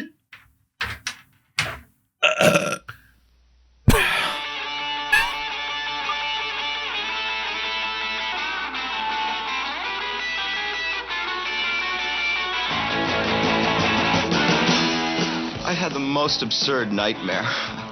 I was poor and no one liked me. I know what you're thinking. You see Porgy and Bess? We can make it, baby! Me and you! Dan Aykroyd and Eddie Murphy are trading places. Help! Help! Hey, I don't want your bag, man. Help! Help! Help! Help! I'll bet that man could run our company as well as your young Winthorpe. Are we talking about a wager, Randolph? Is there a problem, officers? Oh, Winthorpe. I'm glad your parents are not alive to see this. What? No, wait! Now, this is totally preposterous. I'm not a thief. Here we are. William. Take off your clothes. You are making a career decision here. Take off your clothes. Did you hear what this man said to me? Now, I have witnesses. This man is physically threatening me.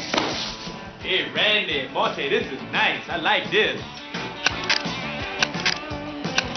We are commodities brokers, William. Commodities are agricultural products, like wheat, which is used to make bread, pork bellies, which is used to make bacon, which you might find in a bacon and lettuce and tomato sandwich.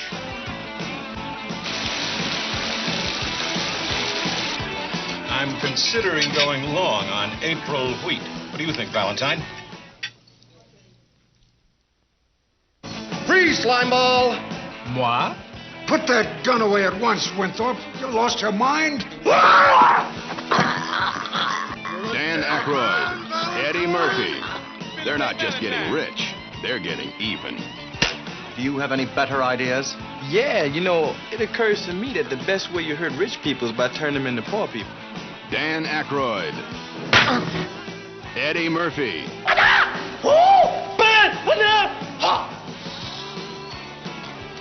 Ralph Bellamy. We've got to get Wilson and tell him to sell!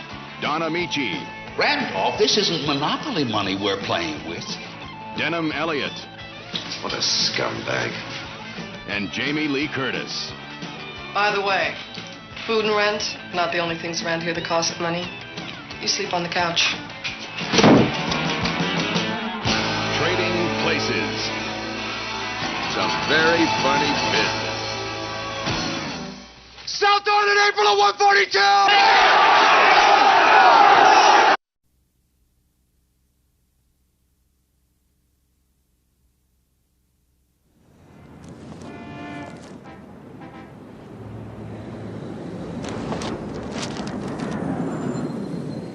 He's gone.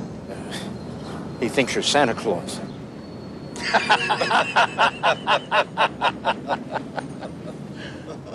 I am.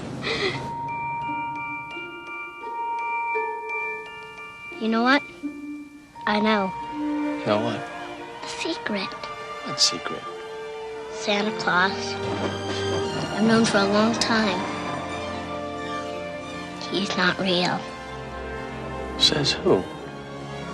My mom. I am the parent. You are the friendly guy down the hall.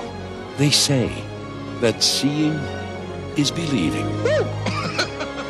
But the truth is, the world is held together by things you can't see. There really has to be something you want for Christmas.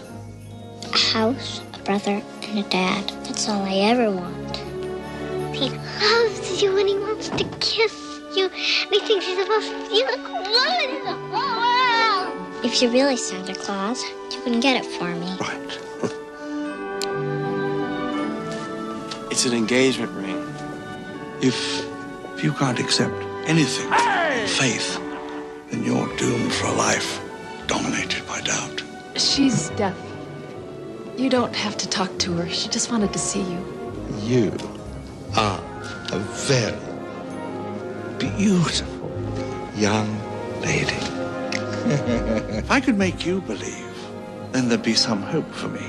If I can't, well, I'm finished. I want this man declared insane. This is about a man who has had something very wrong done to him. I want you to help him. Together, we're gonna prove that there is a Santa Claus and that you're him.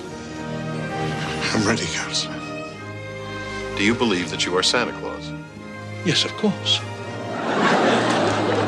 I'd like the court to see Mr. Kringle make the reindeer fly. He only flies on Christmas Eve. Coles believes in Santa Claus. Do you believe in Santa Claus? If this court finds that Mr. Kringle is not who he says he is, then I would ask the court to judge which is worse. A lie that draws a smile? I knew it. Or a truth that draws a tear? 20th Century Fox, Richard Attenborough, Elizabeth Perkins, Dylan McDermott, and Mrs. Doubtfire's Mara Wilson present you with the most precious gift of all. Something to believe in. Miracle on 34th Street. Directed by Les Mayfield. Okay, everyone, we are back in the room. We have had our 25 minutes of research. We may have been chatting shit as well. It's okay. It's Christmas. Hopefully we're going to retain some of this information. I'm going to close all my tabs now, but I'm keeping that eBay tab for the Tyco Mutator open. Right. Mr. Cookie, it is over to you. Right then. This is the final round. This is the decider. It's not really a decider because Mike's 2-0 up. But if Ed can come back from behind, as it were, there may be a draw. I think we're going to go with, seeing as Mike is in the lead, I think, Mike, you go first. Fight your corner. Okay, here we have a lovely... Do you want me to just go plot? Just go for it? Just Straight in, balls deep. Yes. We have a film here, a Christmas-based film. It's my favourite film. It's the film, as far as I'm concerned. You have Dan Aykroyd, Jamie Lee Curtis, and the one, the only Eddie Murphy. Ed, what? I know this one now. Now you've said it, I know it. I'm glad that I didn't get it. As soon as you... Yes. Okay. Good luck to me. Good. So it's a lovely film in which Eddie Murphy plays as a character who's a bit of a swindler. He's a bit of a homeless man as well, very poor, down on his luck, and he stumbles across Dan Aykroyd outside a large company in which there's a bag mishap. Actually, it's Eddie Murphy trying to steal his bag, but they get introduced in this fashion, and then one of the members of the company called Brooks, he swindles it. So actually the guy that Dan Aykroyd plays gets fired and is then relegated to a very poor status. He has nowhere to go. He's nothing. His home and everything was provided and supplied by the company in that financing. So without that, he has nothing. Meanwhile, he employs Eddie Murphy, or at least gets him employed, so that Eddie Murphy replaces him as a bit of a goofball. And actually does pretty fucking well in the situation. There's lots of trials and tribulations going throughout with Dan Aykroyd actually targeting Eddie Murphy. Guys, this film is absolutely hilarious. Those two working together, bouncing off each other, is cinematic wizardry. You have then the whole plot unfolding as they both work together to take down Brooks, the big bad boy, and send him on a boat to Africa. So, I mean, really, as far as Christmas films go, I mean, this is a top winner as far as I'm concerned. You've got to have them from the bottom. You've got to have them with nothing. You've got to have a bad person, which in this case actually is Eddie Murphy, and then he's got to be twisted around. You've got to see actually there's more to life than just getting the money, which he does get. He has the Christmas parties. He hosts those parties. People love him. He's a great character. He plays that Eddie Murphy character very well in this film. And when it came out, it was the fourth grossing film in the world for that year. It was an absolute box office hit, and in my heart, it's also a Michael's heart hit as well. Nice. Don't cry. I know. Well, I know I cry at a drop of a hat. No, I was talking to Ed. I'm trying. Oh right. Oh wait, trying to keep the tears in. Now, would you consider this to be a traditional Christmas movie with all the elements that it's got, or would you say that it's one of those movies that's a tag on? It is definitely a Christmas movie. There is specifically Christmas parties within the film. And those parties, as we spoke about earlier in the podcast, if it wasn't around Christmas, those parties, those social interactions and everything like that wouldn't have happened, and thus given Eddie Murphy the chance to be able to gain that status and win our hearts whilst doing so. If it was just, Wednesday in April, then maybe it would have been the same. It would have just been like, I'm in the office. Oh, fuck, what am I doing now? But it's those social interactions that actually pull it off. And thus, as well as having Christmas lights everywhere, it being snowy and everything like that. Also, yet again, the same thing, but in reverse, Dan Aykroyd being kicked out onto the streets when he's got a family to feed, care for, and everything like that. Buying presents. He's got to get his Turbo Man. He's not going to be able to. Not going to be able to get that if he doesn't have a job, you know. Loving the fact you threw the Arnie in there. Very nice. Got Very it. nice. It's turbo time. It's turbo. I can't do it. I'm not even going to try and attempt to. Right. I think you fought your corner very well there, Mike. Over to Ed and Miracle on 34th Street. Describe to me in as much detail as you possibly can why this is your all-time... Always putting his glasses on. Why this is one of your all-time favourite Christmas movies, Ed. Miracle on 34th Street. Miracle on 34th Street was a real, believe in Santa Claus moment. It was based on a screenplay originally written in 1947. I think there might have been one or two versions before it until the version we know in 1995 from memory. And it starred the brilliant Richard Attenborough. Most people now remember him from Jurassic Park, but he played Kris Kringle. And he saw, I believe it was a Macy's Day Parade type thing, like a Christmas parade, and he saw a slightly inebriated Santa Claus, and he wasn't very happy with that version. And after that, inebriated Santa Claus absolutely fucked up. The people looked back to him and went, okay, I think you need to be Santa Claus in our department store. But the problem is this guy, he believed he was Santa Claus whatsoever. And he listened to this girl about what was her 3 wishes for Christmas. And I believe it was for a dad and a home. And I think it was a sibling. But I know it was a sibling because why am I saying I think it's my favorite Christmas film? And it was really heartwarming to see the differences in those characters grow up. And it seemed like it was a very granular, gradual, it was a natural thing to happen, but it was all based upon our wishes, based on this person who looked like a department store Father Christmas, but he believed he was Father Christmas and was clearly Father Christmas all along. Now, it wasn't just about that brought, that seemed heartwarming. The bit that really brought a tear to my eye was a woman and a daughter. They were in the queue, and the mum said to Kris Kringle that my daughter's deaf. You can just sit there and listen. She'll be happy enough with that. And he sat on his lap, and just she started signing, and he laughed and he started signing back.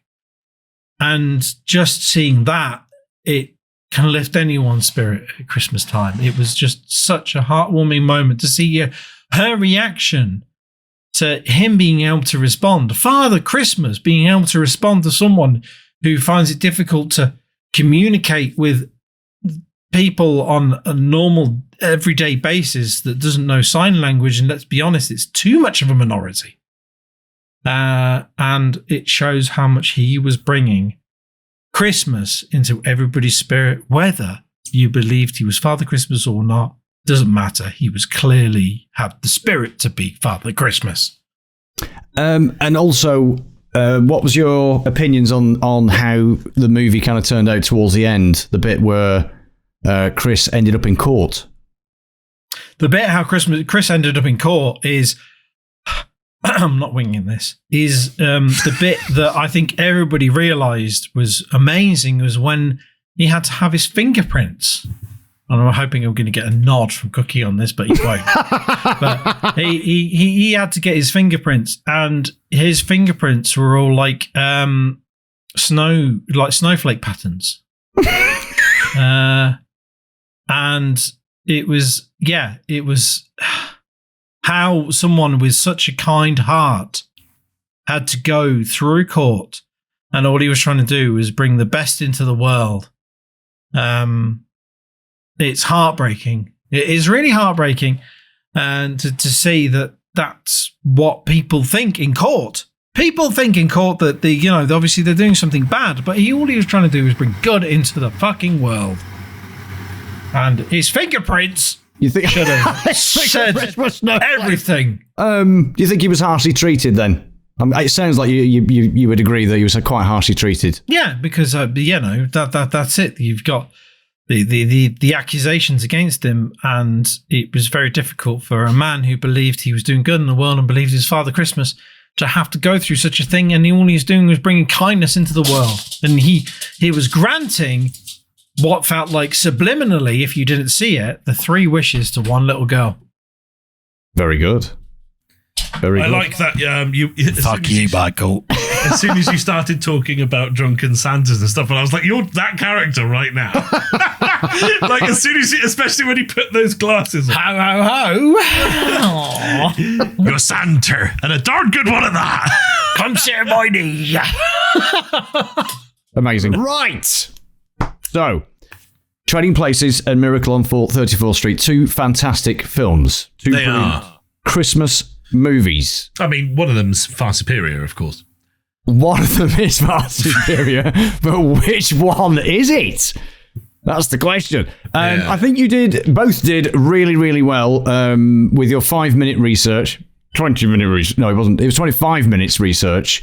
Retaining the information as far as your favourite movies of all time. Just to clarify, we did actually research for 5 minutes and then chatted for the other 20. Yeah. Right.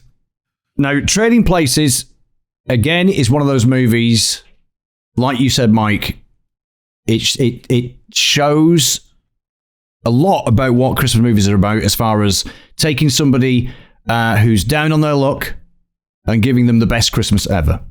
Yeah. And also the coming together of 2 adversaries and making them work together for the better cause, for the bigger cause. Get it done. Yes, the bigger clause, if you will. Bigger paws? But the bigger Santa Claus. Santa Claus. Yes. Yeah. Indeed. Is there a red light on you now, Ed? What's going on there? It's because he's leant into his bookcase. It's the bookcase. I thought you were glowing then for a moment. It was very Christmassy. Oh, you've gone blue. Right, okay. This won't make any sense for anyone that's listening on the podcast. No. So, it's fairly simple. He's flicking through colours on his RGB lights. On his LED it's great fun. He's having a lovely time. Miracle on 34th Street is, as Ed tried to stumble his way through, quite a wonderful film. It's a wonderful, wonderful film. What do you mean stumble? It's a heartwarming series of events. It's your favourite your favourite Christmas movie. There are granular events happening that you don't realise that. Yeah. Just because based upon a wish, it's based upon the 3 wishes of a child made by Kris Kringle, the man, and he pulled it off. He pulled it off in the end. He didn't. No, let's not say that about Richard Attenborough. Yes, he never did that kind of thing. He's not John Barrowman. Under the Christmas tree. Spacey. No, he didn't. This is a tough one because both movies are one of my... Well, they're both up there as far as Christmas films that I want to watch at Christmas. Yeah. Me too. Miracle on 34th Street is, again... I hate to say it. Well, no, I don't hate to say it. Miracle on 34th Street is edging it because of... was that a duck? I think I heard a duck. It's edging it because of Attenborough being in it, and you can't beat Attenborough. Also, the fact that he plays an amazing Santa Claus in the film, Kris Kringle. Can I make a big shout out to, I can't remember her name for the life of me, but it was the same girl who was in Matilda. It was. And she was also in the Thomas the Tank Engine movie. I don't remember that one. Yeah, she was a fantastic, talented, and still is talented, fantastic actress. I think she moved on to writing of most recent times, but sorry, are you saying that Richard Attenborough beats out Eddie Murphy, Jamie Lee Curtis, and Dan Aykroyd? Well, neither of them can play Father Christmas as well as Richard Attenborough can. So I am. I reckon Eddie Murphy could. No, It's just saying no. On this occasion, because it is heartwarming and you pinpointed one of the moments that I actually cried at as well, Ed. I did actually. Not snowflake fingers. Was it the deaf girl? No, it wasn't the. It wasn't the amazing snowflake fingers. It was the sign language for the little girl in the shopping mall. The sign language. The best bit about it was not the fact he did it. It was her response to the fact that she can have a conversation with. Bless you. She can have a father conversation. She can have a conversation with Father Christmas about what she wants for Christmas, and it was such a natural reaction from him, and the amazing surprise from her, and the big beaming grin on her face. People know, as Mike just said, we had a 25-minute break on this.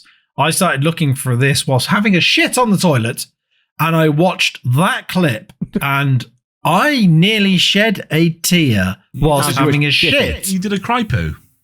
I nearly did a cry poo over this film. We've all done. I wouldn't need to have a cry poo over this film because I've watched it hundreds of times because it's my favourite Christmas movie. Right, I am going to have to go for Miracle on 34th Street on this occasion. Oh!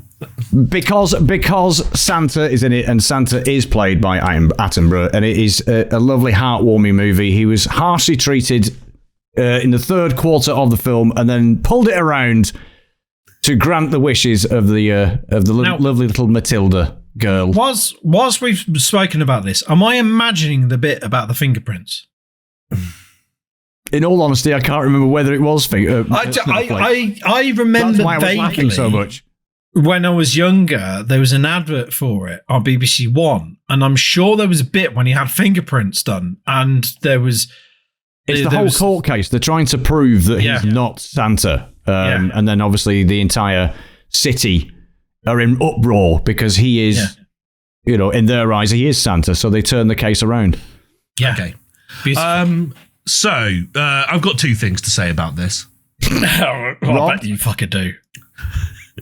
Or hang on, the other thing is put something in your pocket. I'm guessing. Well, So have a quick look around whilst Mike modes. Yeah, firstly, yet again, Ed wins around based on previous memories, even though it's supposed to be around literally when you have no recollection. That's fine. It's okay. No, no. Enjoy your fucking point, all right? We are talking about films here. Everyone has seen at least a poster or a clip of a fucking film. I've never, and I swear down, ever watched Miracle on 34th Street. All I remember is something about him doing fingerprints, and it might not even be based on the film because no one here can say that. Luckily, anti-Google. Yeah. Snowflake fingerprints here. Yeah. Snowflake fingerprints. Quite apt for the age that we live in. Film. Snowflake fingerprints. It's not in a film. Okay. All right. So, that's your musings. Probably. You lied. Well. Jesus. If someone wants to pop over to YouTube who's listening and just clarify if they remember that, please pop over and fuck it off in the comment section below. Right. And Merry fucking Christmas. The hollow thing is about this is that regardless, I'm very happy for you getting your 2 points and drawing with me, even though I won 2 rounds. And we now get to actually do the Pocket Knockers game, which we haven't done for so long. I will let Mike decide, because he's like won 2 individual rounds, decide who's going to ask the first question on the pocket. Go on, Ed. Do you want me to start, do you? Yeah, ways to go. All right, okay. Is it pink? Is it plastic? Is it wholly plastic? You can give us, I was going to say yes and no. So is it? It contains plastic. It's not wholly plastic. Okay. Is it majority metal? No. Is it the majority plastic then? But does it contain metal? Yes. Okay. So majority plastic with bits of metal. Yeah. Good. Is it your whistle again? No, because that's here. There's the flute of joy. No, it's not the whistle. Play the flute of joy. Go on. No, I'm not playing the flute of joy. All right. We wish you a Merry Christmas.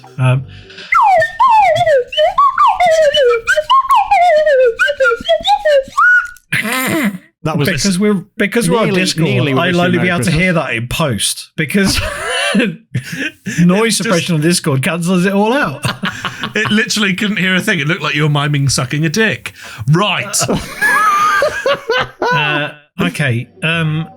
Does it control other devices? No. Ting tang. What I want a bing bang.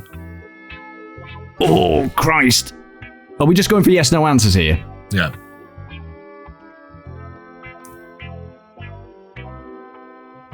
Yes, I'm going to say yes. Does it hold any sort of electrical current at all? No. Okay.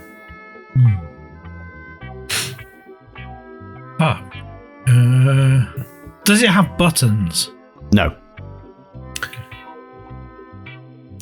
Is it long and skinny? Cheeky. Yes. Okay.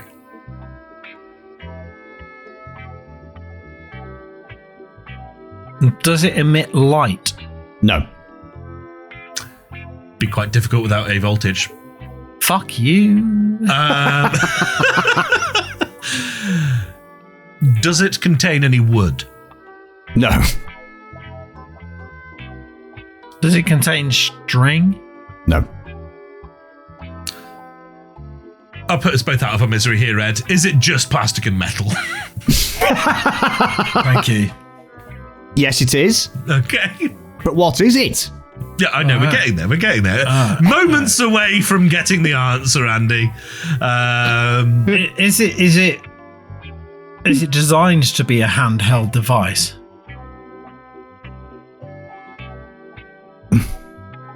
No.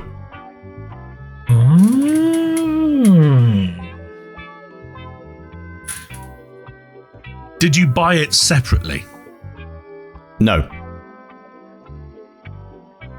It's a good one, Mike. Thank you, Ed.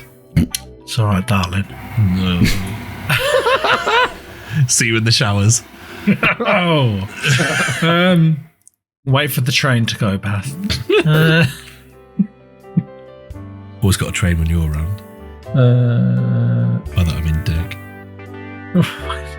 Big old fucking... Is it a train? Not a train, no. Okay. Is it a train?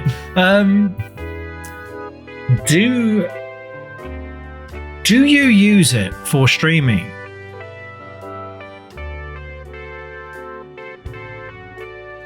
Yes.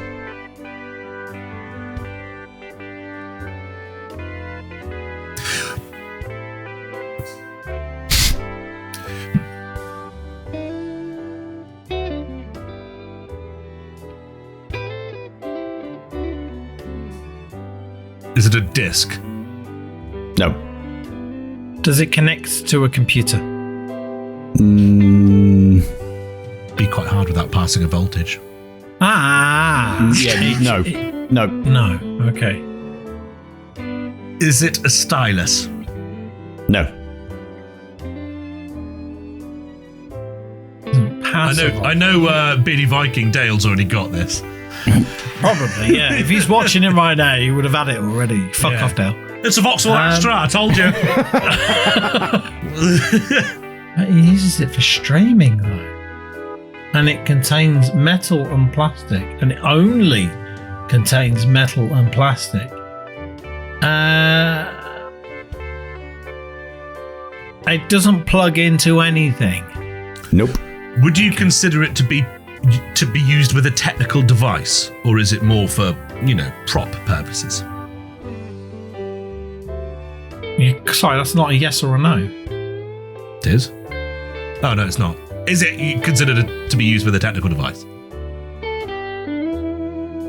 Yes. Okay. Right, okay. It's not a stylus. You wouldn't steal a handbag. Went to shit in his helmet. You wouldn't download a house.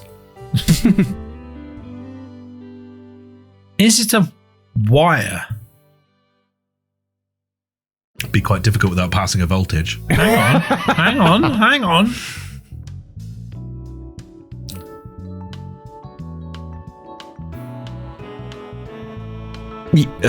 Yes. Fuck you, Michael. Is it more of a tube? Nope. Okay. I shall ask her once more. Does it pass a voltage? No. Does it hold a voltage? No.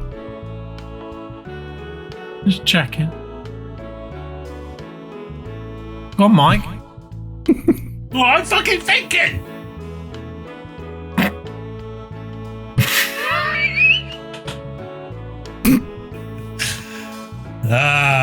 Good old What happens if you don't get it? What happens? No, that doesn't happen. It's never going to happen. We'll be recording till the end of the fucking. We record it till actually Christmas Day. Yeah. At least you'll have an excuse then. I've got it. So it's I've not. got it. I know what it is. Go on then. No. You ask your question first. Well, no, because I'm not close. I was going to. Did I say something about wire? I can't remember. Well, you asked. But I'm going to ask. Is it a moustache comb? No. Fuck!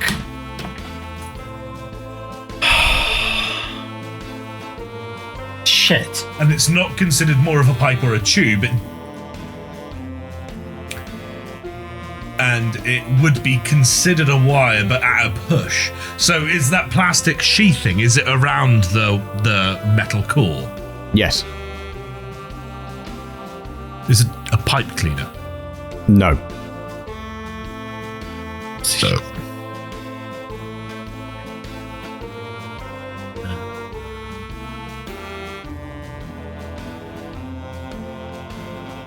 Plastic. Was it majority plastic? And I go say yes or no, but I can't remember. Was it majority plastic? Yes. Just you carry on, Mike. Okay. Would it be considered a tool?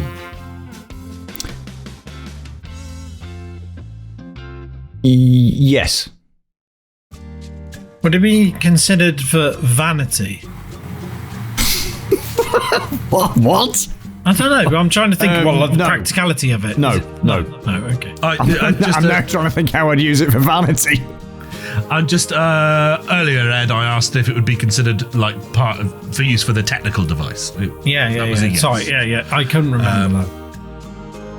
I'm over halfway through a bottle of rum, so you're doing well. You're doing well. Yeah. Is it something to clean between the keys and your keyboard? No. No.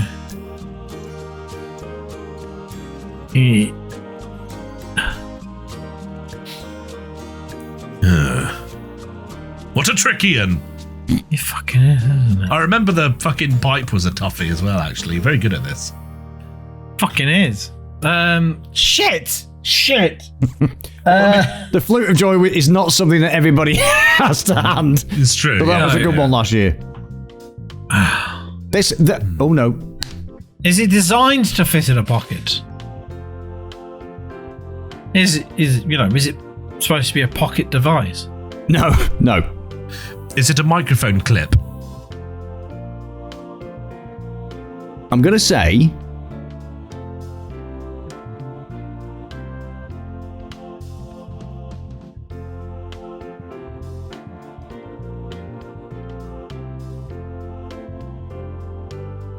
I can't hear it. What was that?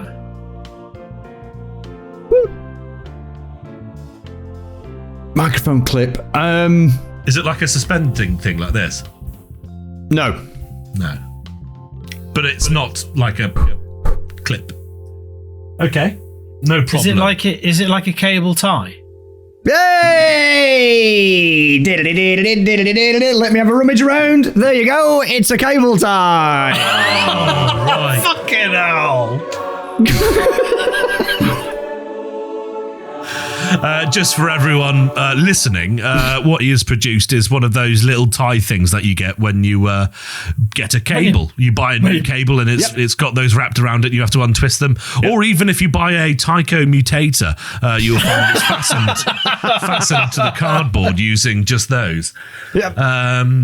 Yeah, wow. Some of those questions, nice one. Well done. Quite difficult to answer some of those questions, so I think you've done really well to eventually land upon the right answer. Yeah, no, well, we always get there. It just takes us a while. Either way, Ed's always first. All that matters is it's Christmas and I've won, so... yeah, I know. Yeah. Cheers. Does that... Hang on, so have you won overall this year? What? Or just no, just today. Oh, I've got to make the most of the situation. We should totally work that out, though. I was going to say, because you've done several podcasts and... I'll try and tally it. Tally it. No, can we not just work it out quickly now? Fucking hell. All right. Yeah, if you want to do that. Right, hang on. What, fucking hell. You make life difficult, don't you? Switch. Hang on. Switch account. Rum in. Yeah, I know. Right. I don't know which ones I've... Do math now. Yeah. Well, I don't know which ones I've fucking won or what. Your mum. Yeah, probably. Switch account. I've done that. Where's the bit? Right, let's go from the last one. So I won last year's Christmas one. Then the episode... I believe so. Let's have a look. Yeah. Mike, you won the one with me last year. Yeah, I believe, because I won it based on the Bad Santa. Oh, what about Aiden? Oh, yeah. I don't know who won Aiden. Yeah, I know. That's why I'm just going to go and have a look. Or do you want to have a look at that one? I'll do the next one. Oh, I'll look at Aiden's very quickly. I'll do Dan's. Then you had Pierce Brosnan on, didn't we? As well. Yeah. Yeah. This is harder to locate than I... This isn't a good idea because I ain't not got a fucking clue. Sorry. It's my fault. I said it. Oh, wait there. Yeah, with Dean's, we finished very early, didn't we? And we actually just ended up talking through the other games on his list for 20 minutes. Yeah, we're never going to fucking know. Why did you bring this up? Well, sorry. I just thought, you've done several podcasts this year. Who's the overall winner? That's a good point. For 21. I think what we'll do is we'll look through it in post. Because yeah, okay. I'm up for that. It will literally take half an hour. The winner is here somewhere. Okay, here's the scores. And thank you so much to Ree and Whathost Norkers for helping me put this bloody list together. We'll start with last year, 2020. I won 1 with Mark, and Mike won 2 with Lucan and Owdo Cookie last Christmas. We also had some guest contestant rounds. We had one with Raina Seas, which was versus Mike. Mike won again. And then there was one with Coop Cooper versus myself. Coop Cooper won that one. Now on to 2021. We had Aiden Hartroll. Mike won that. Me Machine Dean. I won that. Kyle, aka Azaran. I won that. Pierce Brosnan. Mike won. KD Wilco. Mike won. Mark. Mike won. T, aka Tainted Souls. Mike won. And finally, Owdo Cookie. And I won, which means Mike has won this year 5-3. Brilliant. Yeah, well done to them. Well done, that person. I'm so glad you did it. Congrats. After all that time. I know. You did a great job, Mike. Let's hope that we didn't draw. Or else but that's why we were appreciative of each other, because we may or may not have drawn. Yes. Thank you very much for Cookie for being there for a year. Owdo Cookie, you're streaming Saturdays. That is my normal slot, 2 p.m. Greenwich Mean Time, if I'm actually on time, which is highly unusual for me. Variety streamer, lots of different games, shit banter, shit gameplay. Come along! That's on twitch.tv/Owdo Cookie and on Twitter. Thank you so much. Pocket Knockers on Twitter, Ed the Penguin on Twitter. We're also on Twitch, so is Ed. I am Tiresome on YouTube, and Potent Productions, I'm farting as I'm talking, on Twitter. I heard the rattle. Did you really? Yeah, I could hear the rattle. I could hear hear it. I can fucking hear it. You're conversing. It's How are you expelling from both ends? Surely that would have caused an explosion in the universe, wouldn't it? I am a ball of hot air. I've got plenty of editing ahead of me. Thank you so much. Again, so sorry. So sorry. Merry Christmas, everyone. Happy New Year. We will see you in the new year, and we've got loads more good shit coming your way. Probably. Thank you, everybody who has been listening and watching throughout the past year and a bit of bollocks. And you have more bollocks to come. But Merry fucking Christmas. I do like having bollocks to come. Goodbye. Do the waving noises.